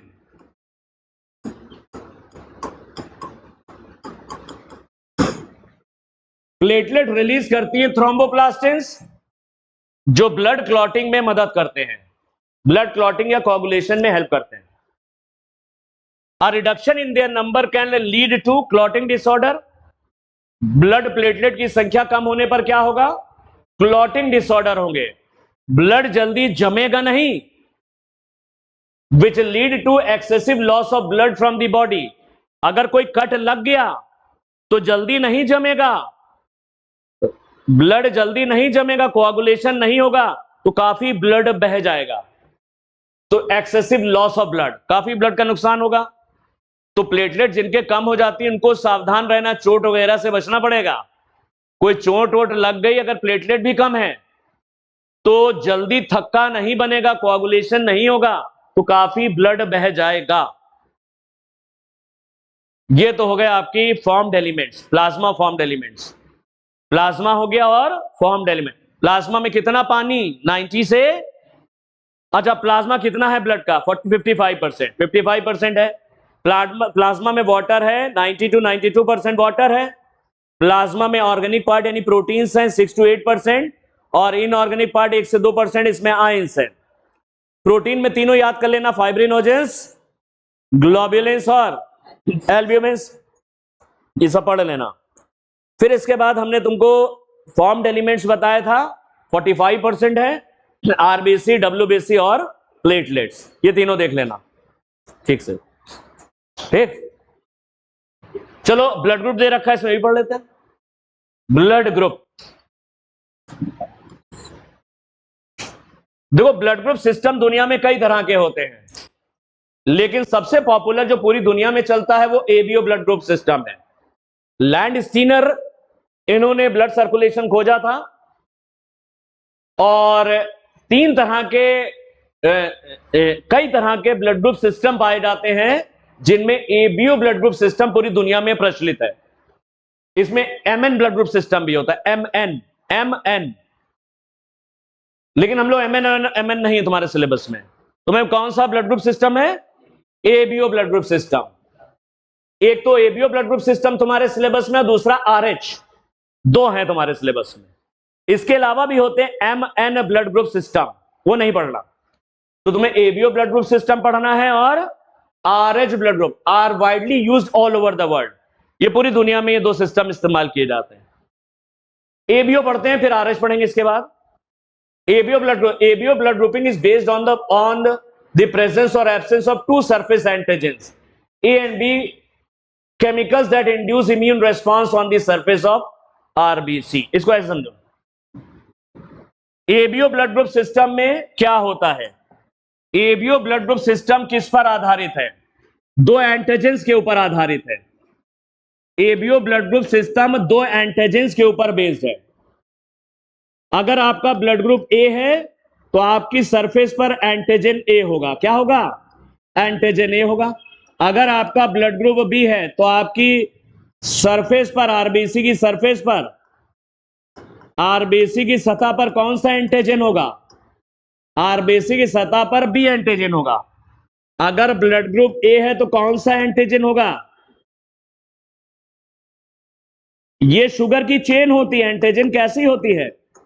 अरे हमने वो पढ़ाया था, एंटीजन ए होगा। अगर आपका ब्लड ग्रुप बी है, अगर आपका ब्लड ग्रुप बी है तो कौन सा एंटीजन होगा? एंटीजन बी होगा, एंटीजन बी होगा। तो आरबीसी की सरफेस पर कौन सा एंटीजन है? अगर ए एंटीजन है तो ब्लड ग्रुप ए हो गया, बी एंटीजन है तो ब्लड ग्रुप बी हो गया। एंटीजन का मतलब क्या होता है? एंटीजन का मतलब जिसके खिलाफ हमारा इम्यून सिस्टम रिस्पॉन्ड करे। हमारा इम्यून सिस्टम एंटीजन को पहचानता है। बैक्टीरिया को भी एंटीजन कहते हैं, बैक्टीरिया को भी एंटीजन कहा जाता है। ये भी एंटीजन है। ये जो एंटीजन है ये शुगर की चेन्स होती हैं। हमने प्लाज्मा मेम्ब्रेन में पढ़ाया था कार्बोहाइड्रेट की चेन, याद आ रहा है? कार्बोहाइड्रेट की चेन प्रोटीन से जुड़ी है, ग्लाइकोप्रोटीन। कार्बोहाइड्रेट की चेन लिपिड से जुड़ी है, ग्लाइकोलिपिड। ये वही है, ये वही वाली है। ये शुगर की चेन्स होती हैं, शुगर चेन्स, या इनको कह लो ग्लाइकोप्रोटीन चेन है। ये शुगर की चेन है जो प्रोटीन से चिपकी हुई है। ये शुगर की चेन है जो प्रोटीन से चिपकी है। तो अगर आरबीसी की सरफेस पर एंटीजन ए है तो ब्लड ग्रुप क्या हो गया? ए। एंटीजन है तो एंटीबॉडी भी होगी। एंटीजन है तो इसके अगेंस्ट एंटीबॉडी होगी। अगर एंटीजन ए है तो एंटीबॉडी बी होगी। एंटीबॉडी क्या होगी? एंटीबॉडी बी होगी। अगर एंटीजन बी है तो एंटीबॉडी इसकी उल्टी होगी, एंटीबॉडी ए होगी। एंटीजन पाया जाता है आरबीसी की सतह पर शुगर की चेन या ग्लाइकोप्रोटीन की चेन के रूप में। एंटीबॉडीज जो होती है वो ब्लड प्लाज्मा में होती है, ब्लड प्लाज्मा में। एंटीजन आरबीसी की सतह पर, एंटीबॉडीज ब्लड प्लाज्मा में। कहां? ब्लड प्लाज्मा में। अगर मान लो तुम्हारे आरबीसी की सतह पर दोनों एंटीजन है, ए एंटीजन भी है और बी एंटीजन भी है, तो ब्लड ग्रुप कौन सा हो गया? ए बी ब्लड ग्रुप हो जाएगा। और कोई भी एंटीजन नहीं है, ओ हो जाएगा। ओ का मतलब जीरो, कोई एंटीजन नहीं है। तो क्या है? ABO blood grouping is based on presence और absence of two surface antigen. दो सरफेस एंटीजन की वजह से एबीओ ब्लड ग्रुप सिस्टम होता है। दो सरफेस एंटीजन कौन से हैं? एंटीजन ए और एंटीजन बी। इन्हीं की वजह से ब्लड ग्रुप्स होते हैं। चार तरह के ब्लड ग्रुप्स होते हैं। एंटीजेंस क्या होते हैं? वो chemicals that induce immune response, जो हमारे इम्यून सिस्टम को उत्प्रेरित करते हैं और इम्यून सिस्टम उनके खिलाफ एंटीबॉडीज बनाता है। एंटीजन वो पदार्थ होते हैं जिनके अगेंस्ट हमारा इम्यून सिस्टम एंटीबॉडीज बनाता है। बैक्टीरिया भी एंटीजन है, वायरस भी एंटीजन है, क्योंकि जब हमारे शरीर में जाएंगे तो हमारा शरीर इनके खिलाफ एंटीबॉडीज बनाएगा। तो वो सारे पदार्थ जिसके खिलाफ, जिसके अगेंस्ट हमारा शरीर एंटीबॉडीज बनाता है, उन्हें एंटीजन कहते हैं। उन्हें क्या बोलते हैं? तो आरबीसी की सतह पर भी एंटीजन है। जब एंटीजन से तो एंटीबॉडी भी होगा, लेकिन एंटीजन ए है तो एंटीबॉडी बी होगा, एंटीजन बी है तो एंटीबॉडी ए होगा। सेम नहीं होगा। अगर सेम होगा तो आपस में चिपक जाएंगे, क्लंपिंग हो जाएगी, मर जाओगे। सेम नहीं होता। इधर देखो कैसे है। 4 तरह के ब्लड ग्रुप हैं, ए बी और ओ। 4 तरह के ब्लड ग्रुप हैं। ए ब्लड ग्रुप की आरबीसी की सतह पर कौन सा एंटीजन है? A antigen. एंटीबॉडी बी है। एंटीबॉडी क्या है? बी है। बी ब्लड ग्रुप के में आरबीसी की सतह पे कौन सा एंटीजन है? बी। और ब्लड प्लाज्मा में एंटीबॉडी ए है। ए बी ब्लड ग्रुप में कौन से एंटीजन है? ए एंटीजन भी है और बी एंटीजन, दोनों आरबीसी की सरफेस पर हैं और ब्लड प्लाज्मा में कोई भी एंटीबॉडी नहीं है। ओ ब्लड ग्रुप में कोई भी एंटीजन नहीं होता, लेकिन एंटीबॉडीज दोनों पाई जाती हैं ब्लड प्लाज्मा में, ए और बी। अब इसमें पूछा जाए कि कौन सा ब्लड ग्रुप ऐसा जो सभी को दे सकता है? ओ ब्लड ग्रुप सभी को दिया जा सकता है, क्योंकि इसके पास कोई एंटीजन नहीं है। जब एंटीजन नहीं है तो एंटीबॉडीज बनेंगी नहीं इसके अगेंस्ट। तो ओ ब्लड ग्रुप सभी को दिया जा सकता है, यूनिवर्सल डोनर है, क्योंकि इसके पास कोई भी एंटीजन नहीं है। ए बी ब्लड ग्रुप सबका ले सकता है, क्योंकि इसके पास कोई एंटीबॉडी नहीं है। ए बी सबका, कोई भी एंटीजन जाएगा, कोई एंटीबॉडी तो है ही नहीं इसके पास। तो A B blood group universal acceptor है, ये सभी का ब्लड ले सकता है, क्योंकि इसके पास कोई एंटीबॉडी नहीं है। क्लंपिंग कब होगी? कब आपस में चिपक जाएंगे? जब दोनों एक जैसे हो जाएं, एंटीजन ए हो जाए और एंटीबॉडी भी ए हो जाए, तब चिपक जाएंगे आपस में। क्लंपिंग तो कभी भी ऐसे चढ़ाना नहीं पड़ा, कभी ब्लड गलत ना चढ़ जाए। ए ब्लड ग्रुप वाले को बी वाला चढ़ा दोगे, गड़बड़ हो जाएगा। ए व्यक्ति का ब्लड ग्रुप था, तुमने किसका चढ़ा दिया? बी वाले का चढ़ा दिया, तो बी वाले में क्या थी? एंटीबॉडी ए। ये एंटीजन ए से रिएक्ट करके क्लंपिंग हो जाएगी। एक जैसी एंटीजन एंटीबॉडी नहीं होनी चाहिए। ये भी ए हो गया, ये भी ए हो गया, ऐसा हो जाएगा तो आपस में थक्का बन जाएगा, सब चिपक जाएंगे, आरबीसी बहुत सी नष्ट हो जाएंगी। हाँ बोलो। एंटीजन ये वाला हार्मफुल थोड़ी ना, ये एंटीजन थोड़ी ना। अगर किसी और का एंटीजन, ये ब्लड ग्रुप वाला एंटीजन है, ए ब्लड ग्रुप है मेरा, हमने बी वाले को दे दिया, तब तो हार्मफुल हो गया। हमारा ए एंटीजन बी वाले के लिए हार्मफुल हो जाएगा। किस चीज?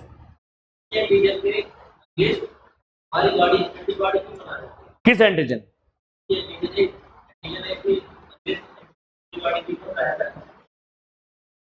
एंटीजन ए हो गया, एंटीबॉडी बी है। एंटीबॉडी क्या है? एंटीबॉडी बी है। ये बैलेंस हो गया है, ये चीज बैलेंस हो गई है। इसको बैलेंस करने के लिए एंटीबॉडी है, ये बैलेंस हो गया। यहां पर एंटीजन बी है, एंटीबॉडी ए है। अब तुम यहां पूछोगे, यहां तो कोई भी एंटीबॉडी नहीं है, जबकि दोनों ही एंटीजन है। ये तो एबीओ ब्लड ग्रुप सिस्टम की खास पहचान है कि इसमें 2 तरह के एंटीजेंस हैं और ये मिल करके 4 तरह का ब्लड ग्रुप बनाते हैं। 4 ब्लड ग्रुप मतलब 4 फिनोटाइप्स हैं। ये क्या है? ये 4 तरह के फिनोटाइप्स। अब देखो, plasma contain 2 natural antibodies. Plasma के अंदर 2 नेचुरल एंटीबॉडीज हैं। एंटीबॉडीज क्या होती हैं? Proteins produced in response to antigen. ऐसी प्रोटीन जो एंटीजन के रेस्पॉन्स में बनती हैं, ऐसी प्रोटीन्स जो एंटीजन के रेस्पॉन्स में बनती हैं, उन्हें एंटीबॉडीज कहते हैं, एंटीबॉडीज कहते हैं। O blood group can be donated to a person with any other blood group. O सभी को दिया जा सकता है, किसी भी ब्लड ग्रुप वाले को। तो ओ यहां भी है, ओ यहां भी है, ओ यहां भी है। ओ ब्लड ग्रुप वाला व्यक्ति किसी को भी अपना ब्लड दे सकता है, क्योंकि इसके पास कोई भी एंटीजन नहीं है। तो O blood group can be donated to person with any other blood group, hence O blood group individuals are called. O blood group वाले क्या कहलाते हैं? यूनिवर्सल डोनर, सभी को अपना ब्लड दे सकते हैं। Person with AB blood group can accept blood from person with AB as well as other groups of blood. AB blood group वाला सभी से ब्लड ले सकता है, AB वाला AB से भी ले सकता है और बाकी किसी भी ब्लड ग्रुप वाले से ब्लड ले सकता है। तो therefore such person are called universal recipient. तो AB वाले को हम लोग कहते हैं यूनिवर्सल रेसिपिएंट, वो सभी का ब्लड ले सकता है, वो सभी का ब्लड ले सकता है। इसको और डिटेल में पढ़ना है तो मुझसे अलग आगे पढ़ लेना, इसमें बहुत सारी और बातें भी हैं, बहुत सवाल बनते हैं इसके अंदर, तुमने जो पूछा उसके अलावा भी बहुत से बनते हैं, लेकिन तुम्हारे लेवल पे इतना ही है अब क्योंकि रिवीजन क्लास है, टाइम भी कम है, लिमिटेड है, ठीक है। तो कितने तरह के ब्लड ग्रुप हो गए एबीओ ब्लड ग्रुप सिस्टम के हिसाब से? 4। ये कितने एंटीजन की वजह से हैं? 2, ए और बी एंटीजन, ठीक है। 4 ब्लड ग्रुप हो गए, ए बी और ओ। यूनिवर्सल डोनर कौन है? ओ। यूनिवर्सल रेसिपिएंट ए बी है। चलो हम लोग देखते हैं आरएच, दूसरा ब्लड ग्रुप सिस्टम। जब एबीओ जैसे ब्लड ग्रुप डोनेट करने से, ब्लड चढ़ाने से पहले आरएच फैक्टर को भी मैच करना पड़ता है। ब्लड ग्रुप चढ़ाने से पहले एक फैक्टर और है जिसकी भी मैचिंग जरूरी है। अगर आपने मैचिंग नहीं की तो गड़बड़ हो जाएगा, नुकसान हो जाएगा, जान चली जा सकती है, और वो है आरएच ग्रुपिंग। आरएच भी एक प्रकार का एंटीजन है, ये भी आरबीसी की सरफेस पर होता है। जैसे ए और बी एंटीजन होते हैं वैसे एक और एंटीजन पाया जाता है, उस एंटीजन का नाम क्या है? RH antigen. आरएच नाम कैसे पड़ गया? क्योंकि रीसस मंकी उसकी आरबीसी में खोजा गया। रीसस जो मंकी आता है, ये जो मंकी टहला करते हैं, ये रीसस मंकी हैं, इनके आरबीसी की मेम्ब्रेन पर ये एक और एंटीजन ढूंढा गया, ये आरएच एंटीजन है। जिन व्यक्तियों के आरबीसी पर ये आरएच एंटीजन पाया जाता है वो आरएच पॉजिटिव है, और जिन पे नहीं पाया जाता वो आरएच नेगेटिव। इसमें 2 ही है बस, या तो आरएच पॉजिटिव होगा या आरएच नेगेटिव होगा। 80% के आसपास आरएच पॉजिटिव होते हैं लोग, और 20% से कम आरएच नेगेटिव लोग होते हैं। RH is another antigen present on the surface of RBC. ये एक विशेष प्रकार का एंटीजन है जो आरबीसी की सतह पर पाया जाता है, ए और बी के अतिरिक्त, ए और बी के अतिरिक्त है ये, अलावा। Similar to one present in rhesus monkey. इसको कहां खोजा गया था? Rhesus monkey. रीसस मंकी की तरह हमारी आरबीसी पर भी आरएच एंटीजन होता है, हमारी आरबीसी पर भी एक आरएच एंटीजन पाया जाता है जैसा रीसस मंकी की आरबीसी पर है। रीसस मंकी की वजह से नाम इसका क्या पड़ गया? RH, Rhesus monkey, hence RH. This antigen is present on the surface of RBC in about 80% human. 80% human में ये एंटीजन पाया जाता है, तो उनको हम लोग बोलेंगे आरएच पॉजिटिव है। क्या है? Rh positive. Individual without such antigen are called Rh negative, और जिनमें ये नहीं पाया जाता उनको क्या कहते हैं? उनको आरएच नेगेटिव कहते हैं, आरएच नेगेटिव कहा जाता है। चलो, an Rh negative person is expose to Rh positive blood. अब ये हम तुमको समझाने जा रहे हैं, अगर तुमने ये समझ लिया तो हमें, देखता हूं, थोड़ा सा धैर्य रखना, थोड़ा सा ये बताना जरूरी है। अगर ये समझ लिया तो मजा आ जाएगा। चलो देखते हैं, जिनके पास आरएच पॉजिटिव है, आरएच एंटीजन है, वो आरएच पॉजिटिव है। जिनकी आरबीसी की सतह पर आरएच एंटीजन नहीं है वो आरएच नेगेटिव। 80% से ज्यादा लोग आरएच पॉजिटिव हैं और 20% से कम आरएच नेगेटिव है। चलो देखो, अब जरा समझना, कोई व्यक्ति आरएच पॉजिटिव है तो इसका मतलब समझो क्या है। उसके पास एंटीजन कौन सा होगा? उसके पास एंटीबॉडी कौन सी होगी? यह समझना बहुत अत्यंत आवश्यक है। आरएच पॉजिटिव के पास आरएच एंटीजन होगा, no Rh antibody, no Rh antibody.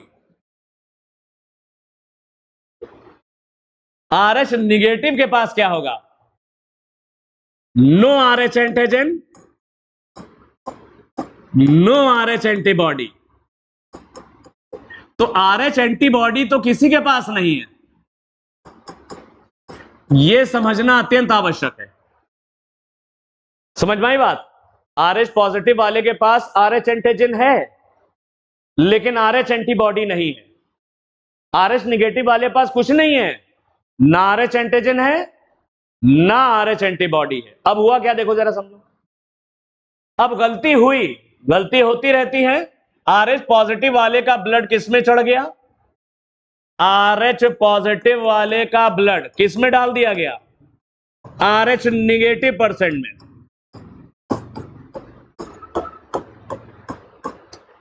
तो RH पॉजिटिव के पास क्या है? RH एंटीजन है कि नहीं है? RH पॉजिटिव के पास क्या है? RH एंटीजन है। ये RH एंटीजन RH निगेटिव में पहुंच गए तो RH निगेटिव वाला बना लेगा RH एंटीबॉडी। क्या बना लेगा? RH antibody. अब बन गई एंटीबॉडी। ये पहली बार जो ब्लड चढ़ेगा वो एकदम सुरक्षित है, कुछ नहीं हुआ, मरेगा नहीं। RH पॉजिटिव वाले व्यक्ति का ब्लड RH निगेटिव वाले व्यक्ति में चढ़ा दिया गया। RH पॉजिटिव वाले ब्लड में कौन से एंटीजन है? RH एंटीजन है। इस एंटीजन के खिलाफ RH निगेटिव वाले ने क्या बना ली? RH antibodies. First blood transfusion is completely safe. गलती इंडिया में बहुत गलती होती है, फिर दोबारा गलती हो गई, फिर इसको चढ़ा दिया गया RH पॉजिटिव वाला ब्लड। ये गलती पे गलती हो गई, RH पॉजिटिव वाला ब्लड चढ़ा दिया गया। RH पॉजिटिव वाले ब्लड में क्या है? RH एंटीजन है। क्या है? RH एंटीजन है। ये RH एंटीजन किससे रिएक्ट कर जाएंगे? ये RH एंटीबॉडी से रिएक्ट कर जाएंगे। आरबीसी काफी नष्ट हो जाएंगे, आपस में चिपक जाएंगे, जॉन्डिस हो जाएगा, खून की कमी हो जाएगी और जान भी जा सकती है। तो अगर गलती से किसी RH निगेटिव वाले व्यक्ति में RH पॉजिटिव का ब्लड चढ़ गया तो पहले बार में कोई दिक्कत नहीं आएगी। क्यों? RH पॉजिटिव वाले ब्लड में RH एंटीजन है। ये RH एंटीजन जब RH निगेटिव वाले व्यक्ति के अंदर पहुंचा तो इस RH एंटीजन के खिलाफ इस RH निगेटिव वाले ने क्या बना लिया? RH एंटीबॉडीज बना ली। RH एंटीबॉडीज बना ली। पहली बार में कोई दिक्कत नहीं, फिर गड़बड़ हो गए, फिर इस RH निगेटिव वाले व्यक्ति में फिर किसका ब्लड चढ़ गया? RH पॉजिटिव वाले का फिर ब्लड चढ़ गया गलती से। अब RH पॉजिटिव वाले ब्लड में RH एंटीजन्स हैं और RH निगेटिव वाले के पास RH एंटीबॉडीज हैं। एंटीजन एंटीबॉडी रिएक्शन हो जाएगा, आपस में आरबीसी चिपक जाएंगी, नष्ट होंगी, पीलिया होगा, जॉन्डिस होगा, ब्लड कम हो जाएगा, एनीमिया हो जाएगा, उसकी जान भी जा सकती है। ये क्लियर हुआ? RH कॉम्पैटिबिलिटी का एक सबसे बढ़िया उदाहरण है erythroblastosis fetalis. Erythroblastosis fetalis RH incompatibility का एक जबरदस्त एग्जाम्पल है। RH इनकम्पैटिबिलिटी का मतलब आपस में कंपैटिबल नहीं है, मतलब इन दो व्यक्तियों का ब्लड आपस में नहीं चढ़ाया जा सकता, कंपैटिबल नहीं है। RH इनकम्पैटिबिलिटी का एक बढ़िया एग्जाम्पल कहां देखने को मिलता है? Erythroblastosis fetalis. इसको भी हम समझा दे, इसका फोटो लो पहले। एरिथ्रोब्लास्टोसिस हम समझाते तुम्हें।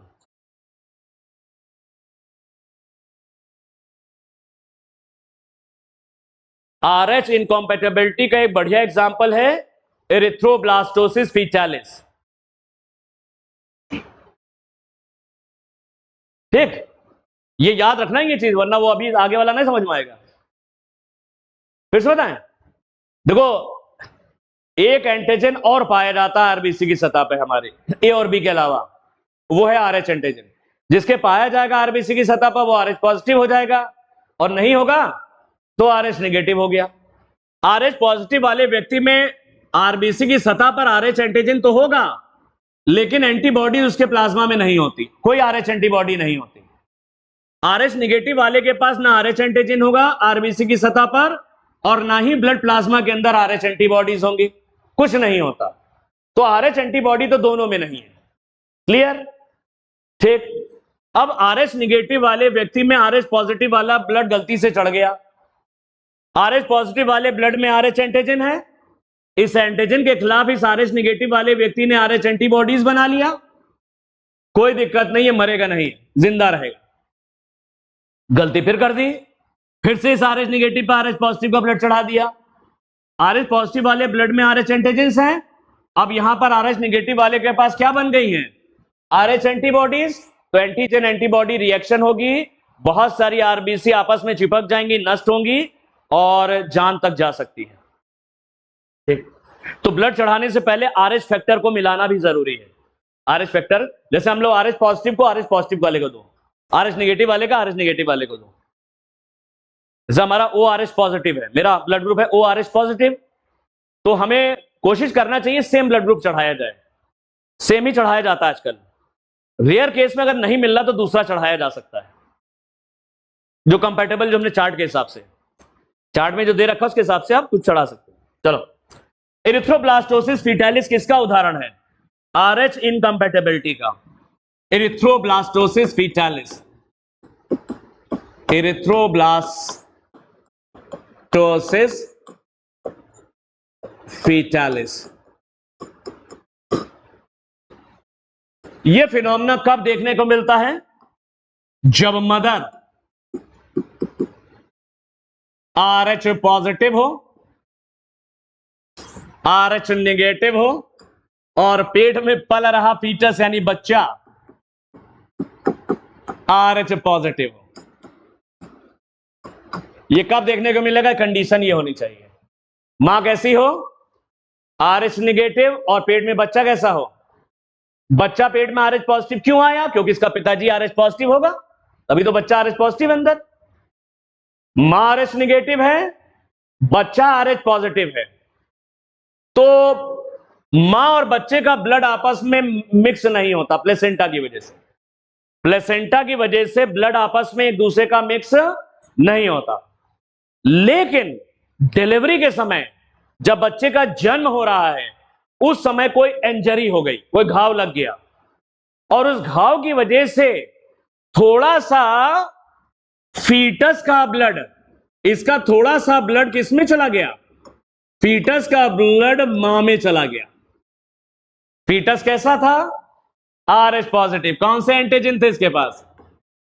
कौन से एंटीजन थे? आरएच एंटीजन गए।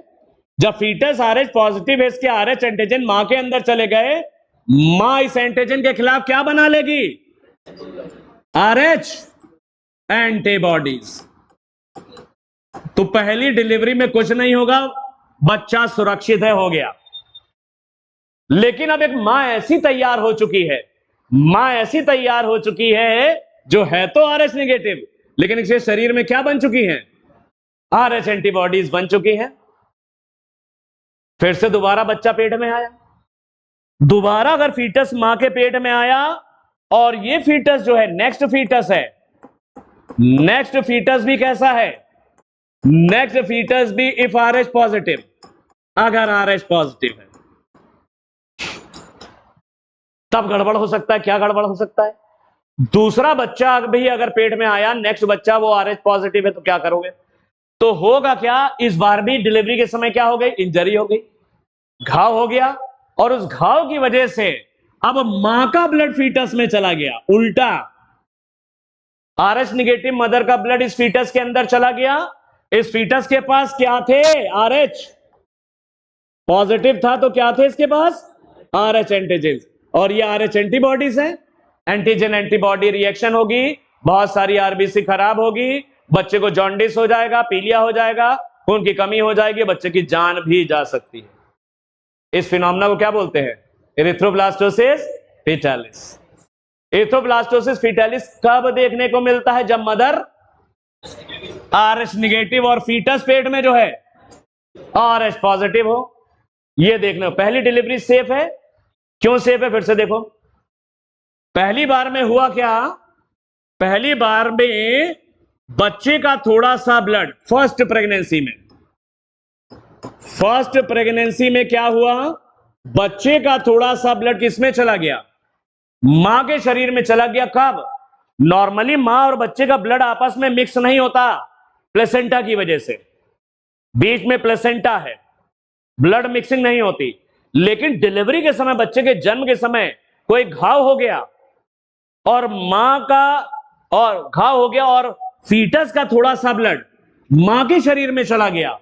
फीटस आरएच पॉजिटिव है, इसके पास आरएच एंटीजन है, तो आरएच एंटीजन जब मां के शरीर में पहुंचे, तो मां ने इस आरएच एंटीजन के खिलाफ में क्या बना ली? आरएच एंटीबॉडीज, और इस बच्चे का जन्म हो गया नॉर्मल। कुछ नहीं हुआ। दोबारा फिर पेट में बच्चा आया, दोबारा प्रेगनेंसी हुई, नेक्स्ट प्रेगनेंसी हुई, और इत्तेफाक से ये बच्चा भी कैसा था, ये बच्चा भी RH पॉजिटिव था, इसके पास RH एंटीजन थे। इस बार उल्टा हुआ, डिलीवरी के समय कुछ घाव हो गया और इस बार मां का थोड़ा ब्लड किस में चला गया, मां का थोड़ा सा ब्लड फीटस के अंदर आ गया। फीटस RH पॉजिटिव है, इसके पास RH एंटीजन है और मां के ब्लड में RH एंटीबॉडीज हैं। एंटीजन एंटीबॉडी रिएक्शन होगा, बहुत सारी आरबीसी नष्ट होगी, जॉन्डिस होगा, पीलिया होगा, खून की कमी होगी और बच्चे की जान भी जा सकती है। तो अब करना कैसे बचा जाए? पहली प्रेगनेंसी के बाद इन एंटीबॉडीज को हटाना पड़ेगा। इन एंटीबॉडीज को हटाने के लिए इंजेक्शन दिए जाते हैं, एंटीबॉडी इंजेक्शन। एंटीबॉडी को हटाने के लिए कौन से इंजेक्शन दिए जाते हैं? इंजेक्शन कौन से दिए जाते हैं? तो 2 से 3 इंजेक्शंस लगते हैं, एंटीबॉडीज। इन एंटीबॉडीज को हटाने के लिए इंजेक्शंस दिए जाते हैं, एंटीबॉडीज। एक हमारे बड़े भाई के दोस्त हैं शोएब, वो पर्चा भेजे, बोले कि ये पर्चा भेजा, उनके एक बच्चे का जन्म होना था, तो ये पर्चा भेजे, बोला डॉक्टर ने कहा कि डिलीवरी के तुरंत बाद इंजेक्शन लगवाना है और इंजेक्शन महंगा, मेरे पास पैसे की कुछ कमी है, क्या लगवाना चाहिए क्या नहीं लगवाना चाहिए? हमने देखा, अरे ये तो RH इनकम्पेटिबिलिटी का केस है, मदर RH नेगेटिव है और पेट में बच्चा कैसा है, RH पॉजिटिव है। तो पहले बच्चे, हमने उनसे पूछा एक बच्चे के अलावा आगे बच्चा चाहिए? यहां चाहिए। हमने कहा इंजेक्शन लगवा लीजिए। अगर वो कहते कि एक बच्चे के बाद अगला बच्चा हमको नहीं चाहिए, तो हम कहते हैं मन ना लगवाइए, पहली डिलीवरी सेफ होती है, पहली डिलीवरी में कुछ नहीं होगा, बस मां के अंदर RH एंटीबॉडीज बन जाएंगी। या एक और तरीका है, अगर अगला बच्चा चाहिए तो इन एंटीबॉडीज को हटाना पड़ेगा जो मां के अंदर बन चुकी हैं। इन एंटीबॉडीज को हटाने के लिए इंजेक्शन आते हैं, 3 से 5 हजार रुपए का होता है, जब 2 लगते हैं, वो इंजेक्शन कहलाते हैं एंटीबॉडीज इंजेक्शन। उसको लगाने के बाद अगला बच्चा सुरक्षित है, फिर कुछ नहीं होगा, वो एंटीबॉडीज हट जाएंगी। समझ में आई कहानी? पढ़ लो, अगर ये समझ में, आज के लेक्चर का मेन पार्ट ही था।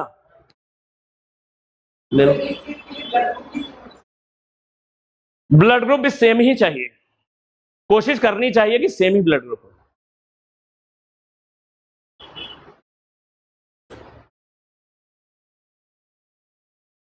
पहली बार में किधर से किधर ब्लड गया, ये ध्यान रखना। पहली बार में फीटस से मदर में गया है और दूसरी डिलीवरी में मदर से फीटस में आया है, और ये इंजरी की वजह से, कोई घाव की वजह से। प्लेसेंटा जो है दोनों को ब्लड को मिलने नहीं देता,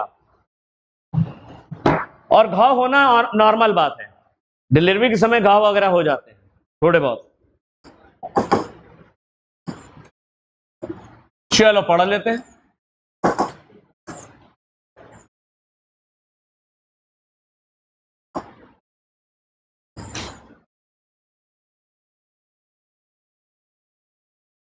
इंडिविजुअल विद, हाँ, एंड फिर से देखो, जो हमने बताया वही पढ़ रहा हूं मैं, जो हमने बताया उसको पढ़ना है सिर्फ।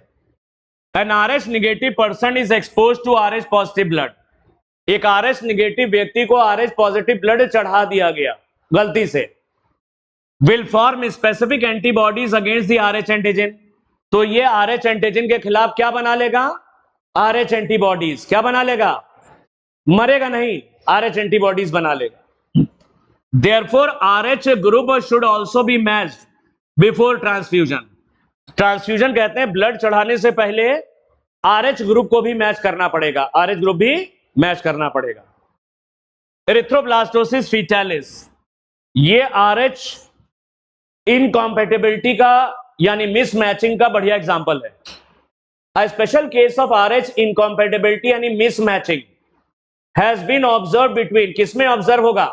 Between RH blood of a pregnant mother, RH negative blood of a pregnant mother. Mother कैसी हो? RH negative, and RH positive blood of the fetus. fetus कैसा हो? RH positive. तो एरिथ्रोब्लास्टोसिस फीटालिस कब देखने को मिलेगा? जब मदर RH negative और fetus RH positive हो। RH antigens of the fetus do not get exposed to the RH negative blood of the mother in the first pregnancy as the two bloods are well separated by the placenta. मां और बच्चे का blood आपस में mix नहीं होता, तो पहली प्रेगनेंसी बिल्कुल सेफ होती है, प्रेगनेंसी सुरक्षित है। मां और बच्चे का ब्लड आपस में मिक्स क्यों नहीं हो रहा? प्लेसेंटा की वजह से, प्लेसेंटा से सेपरेटेड है, प्लेसेंटा ने दोनों के ब्लड को अलग कर रखा है। During the delivery of the first child, बच्चे के जन्म के समय संभावना है, there is possibility of exposure of maternal blood to small amount of RH positive blood from the foetus. कोई घाव हो गया और RH पॉजिटिव ब्लड फीटस का मां में चला गया, इसका मतलब क्या हुआ? फीटस का RH पॉजिटिव ब्लड थोड़ा सा किसमें चला गया? मां के अंदर चला गया, कोई घाव की वजह से डिलीवरी के समय। In such cases the mother start preparing antibodies against RH antigen. इन RH एंटीजन के खिलाफ मां क्या बनाने लगेगी? RH एंटीबॉडीज बनाने लगेगी। तो मां के ब्लड में आ गई RH एंटीबॉडीज, बन गई। इन द नेक्स्ट प्रेगनेंसी, अगली प्रेगनेंसी में क्या हुआ? The RH antibodies from the mother can leak into the blood of foetus. ये RH एंटीबॉडीज फीटस के ब्लड में जा सकती हैं, और ये भी ध्यान रखना, ये they can pass through placenta. Injury हो ना हो, प्लेसेंटा को भी पार कर जाएंगी, एंटीबॉडीज पार हो जाती हैं, एंटीबॉडीज प्लेसेंटा को पार कर जाती हैं, IgG वगैरह सब पार हो जाती हैं। याद आ रहा नहीं आ रहा है? IgA। तो नेक्स्ट प्रेगनेंसी में जो RH एंटीबॉडी मां के अंदर बन गई हैं from the mother can leak into the blood of foetus. ये फीटस के ब्लड में पहुंच जाएंगी, प्लेसेंटा को पार कर सकती हैं, ये इंजरी से भी जा सकती हैं, and destroy the foetal RBC। Foetus की RBC को नष्ट करने लग जाएंगी। दिस कुड बी फेटल, ये घातक हो सकता है टू द फीटस, बच्चे के लिए, ये भ्रूण या बच्चे के लिए घातक हो सकता है, और कुड कॉज सीवियर एनीमिया, बच्चे को खून की कमी हो जाएगी, and jaundice to the baby, और पीलिया हो जाएगा बच्चे को, बच्चे में खून की कमी और पीलिया हो जाएगा, बहुत सारी RBC नष्ट हो जाएगी, एनीमिया हो जाएगा, खून की कमी, RH एंटीजन RH एंटीबॉडी से रिएक्ट कर जाएंगे। इस कंडीशन को कहते हैं इरिथ्रोब्लास्टोसिस फीटालिस। इसको दूर करने के लिए पहली डिलीवरी के बाद क्या लगाना है? 2 injections. This can be avoided by administering, administering मतलब डालना, इंजेक्शन से लगा देना, क्या लगा देना? एंटी RH एंटीबॉडी, एंटीबॉडी के अगेंस्ट, RH एंटीबॉडी के अगेंस्ट एंटी RH एंटीबॉडी, ये मदर को लगानी, बच्चे को ना लगा देना। Immediately after the delivery of the first child, पहले बच्चे के जन्म के बाद मां को तुरंत लगा देना है, ताकि अगली डिलीवरी सेफ हो जाए। मां की RH एंटीबॉडीज को हटाने के लिए 2 इंजेक्शन लगाने पड़ेंगे एंटी RH एंटीबॉडीज के। कर ले जाओगे? कर ले जाओगे? लास्ट छोटा सा ये पढ़ने इजाजत दो, इतना सही है। Coagulation of blood, blood clotting के लिए 13 फैक्टर चाहिए, ब्लड क्लॉटिंग के लिए 13 फैक्टर चाहिए। हम एक बार ऐसे ही तुम्हें बता दे रहे हैं, सिंपल सा डायग्राम से, यहीं पर बता दे रहे, यहीं पे पढ़ लेंगे, तुम्हें आसानी हो जाएगी, जल्दी हो जाएगा। क्या चीज? लिव इसके बाद आएगा, ब्लड तो खत्म हो। अरे भाई सीक्वेंस से चल रहा है। कोआगुलेशन ऑफ द ब्लड, तुम देखते हो अगर यहां से हाथ कट गया, कहीं से कुछ कट गया, तो ब्लड थोड़ी देर बाद बहना रुक जाता है, क्योंकि यहाँ पे ब्लड क्लॉट बन जाता है। क्या बन जाता है? ब्लड क्लॉट की वजह से ब्लड का बहना कुछ समय बाद रुक जाता है। ब्लड क्लॉटिंग के लिए 13 फैक्टर चाहिए, ब्लड क्लॉटिंग के लिए 13 फैक्टर चाहिए, ये मिल करके ब्लड क्लॉटिंग करते हैं। सारी रिएक्शंस जो है आपस में जुड़ी होती हैं, 13 रिएक्शन, इसे कैस्केड बोलते हैं। क्या बोलते हैं? कैस्केड, कैस्केड थ्योरी होती है। सारी रिएक्शन 13 रिएक्शंस होती हैं, सब आपस में जुड़ी होती हैं। यहां पे 13 वेरा नहीं दे रखी, 2-4 दे रखी है समझाने के लिए। क्वार्ट ऑफ कोआगुलम इज फॉर्म्ड, चलो हम पहले वैसे तुमको वैसे बता देते हैं, चलो बता दे जल्दी से, पढ़ने की जरूरत नहीं पड़ेगी मुझे लग रहा, ऐसे ही बता देते हैं। जब कोई घाव होता है, जब कोई घाव होता है, इंजरी होती है, तो जो इंजर्ड टिश्यू है, इंजर्ड टिश्यू रिलीज करता है एक्सोथ्रोम्बोप्लास्टिन, एक्सोथ्रोम्बोप्लास्टिन। इंजर्ड टिश्यू क्या रिलीज करता है? एक्सोथ्रोम्बोप्लास्टिन। और जो प्लेटलेट्स हैं वो रिलीज करती हैं एंडोथ्रोम्बोप्लास्टिन्स।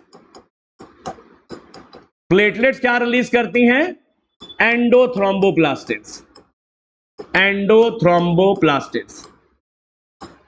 ये जो थ्रोम्बोप्लास्टिन्स हैं ये ब्लड क्लॉटिंग शुरू करते हैं, इनिशिएट ब्लड क्लॉटिंग। यह सवाल आ चुका है, नीट में आ चुका है। ब्लड क्लॉटिंग की शुरुआत कौन करते हैं? थ्रोम्बोप्लास्टिन्स। दो तरह के थ्रोम्बोप्लास्टिन्स हैं, एक्सोथ्रोम्बोप्लास्टिन और एंडोथ्रोम्बोप्लास्टिन। तो ब्लड क्लॉटिंग की शुरुआत कौन करते हैं? थ्रोम्बोप्लास्टिन्स। जहां से घाव हुआ वहां पे घाव से क्या निकलने लगता है? एक्सोथ्रोम्बोप्लास्टिन। और प्लेटलेट से क्या रिलीज होने लगता है? प्लेटलेट से रिलीज होने लगता है एंडोथ्रोम्बोप्लास्टिन। ये दोनों थ्रोम्बोप्लास्टिन, ये थ्रोम्बोप्लास्टिन प्लाज्मा प्रोटीन के साथ मिलकर के, प्लाज्मा प्रोटीन के साथ मिलकर, ये थ्रोम्बोप्लास्टिन्स प्लाज्मा प्रोटीन के साथ मिलकर के ये एक एंजाइम बनाते हैं थ्रोम्बोकाइनेज।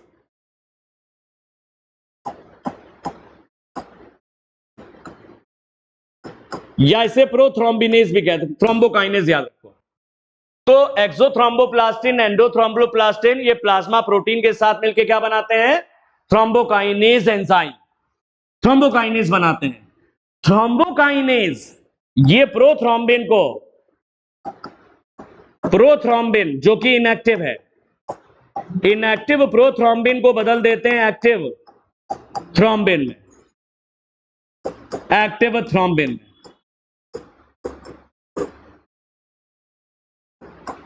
ये इनएक्टिव प्रोथ्रोम्बिन को एक्टिव थ्रोम्बिन में बदल देते हैं। एक्टिव थ्रोम्बिन ये सॉल्युबल फाइब्रिनोजन को, ये सॉल्युबल फाइब्रिनोजन को इनसॉल्युबल फाइब्रिन में बदल देते हैं। ये सॉल्युबल फाइब्रिनोजन को इनसॉल्युबल फाइब्रिन में बदल देते हैं।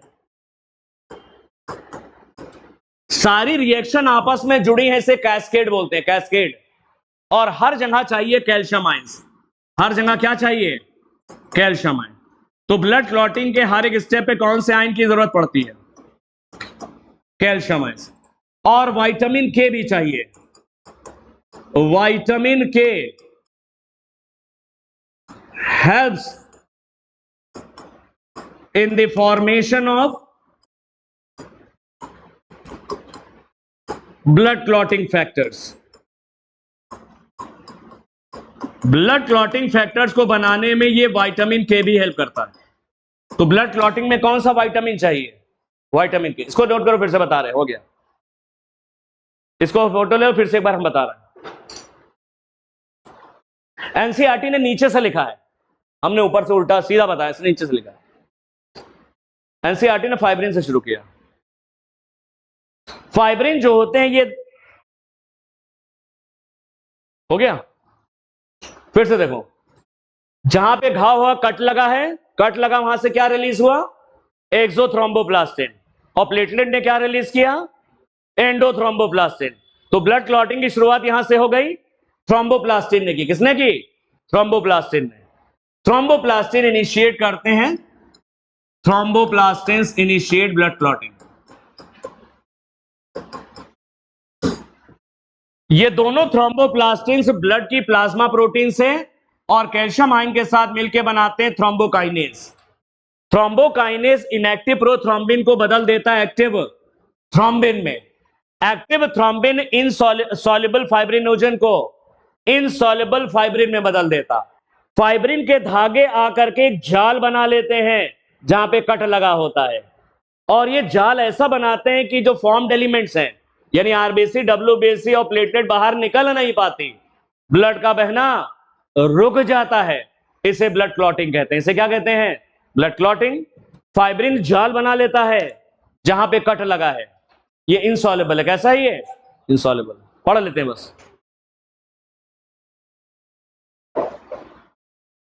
इसमें सारे फैक्टर नहीं लिखे हैं, ब्लड क्लॉटिंग में टोटल 13 फैक्टर चाहिए, उसमें से एक तो थ्रोम्बोप्लास्टिन हो गया, कैल्शियम हो गया, थ्रोम्बोकाइनेज हो गया, प्रोथ्रोम्बिन हो गया, फाइब्रिनोजिन हो गया, थोड़े फैक्टर है, सारे नहीं है, ये शॉर्ट में है जितना एनसीईआरटी ने दिया।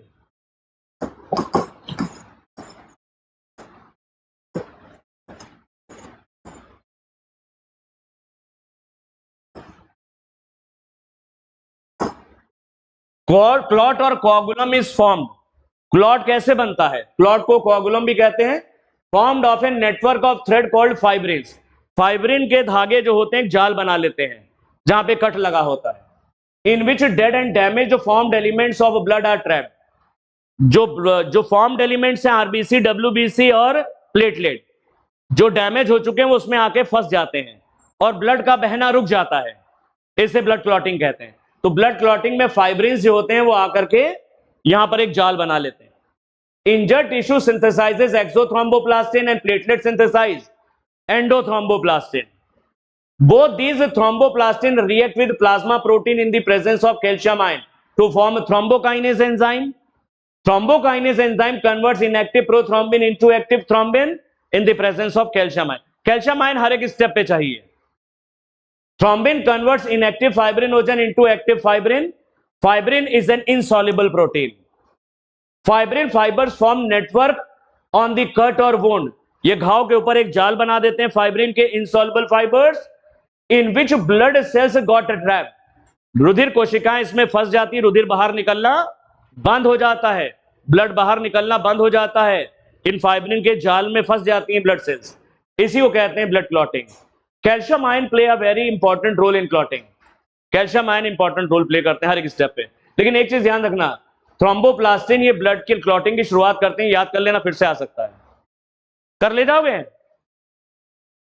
एनसीईआरटी ने इधर से लिखा है, हमने इधर से लिख दिया, बस बात वही है। कान इधर से पकड़ो, इधर से कान ही पकड़ोगे। चलो हम लोग कल लिम्फ थोड़ा सा इसमें समझाना है, इसलिए टाइम लगेगा।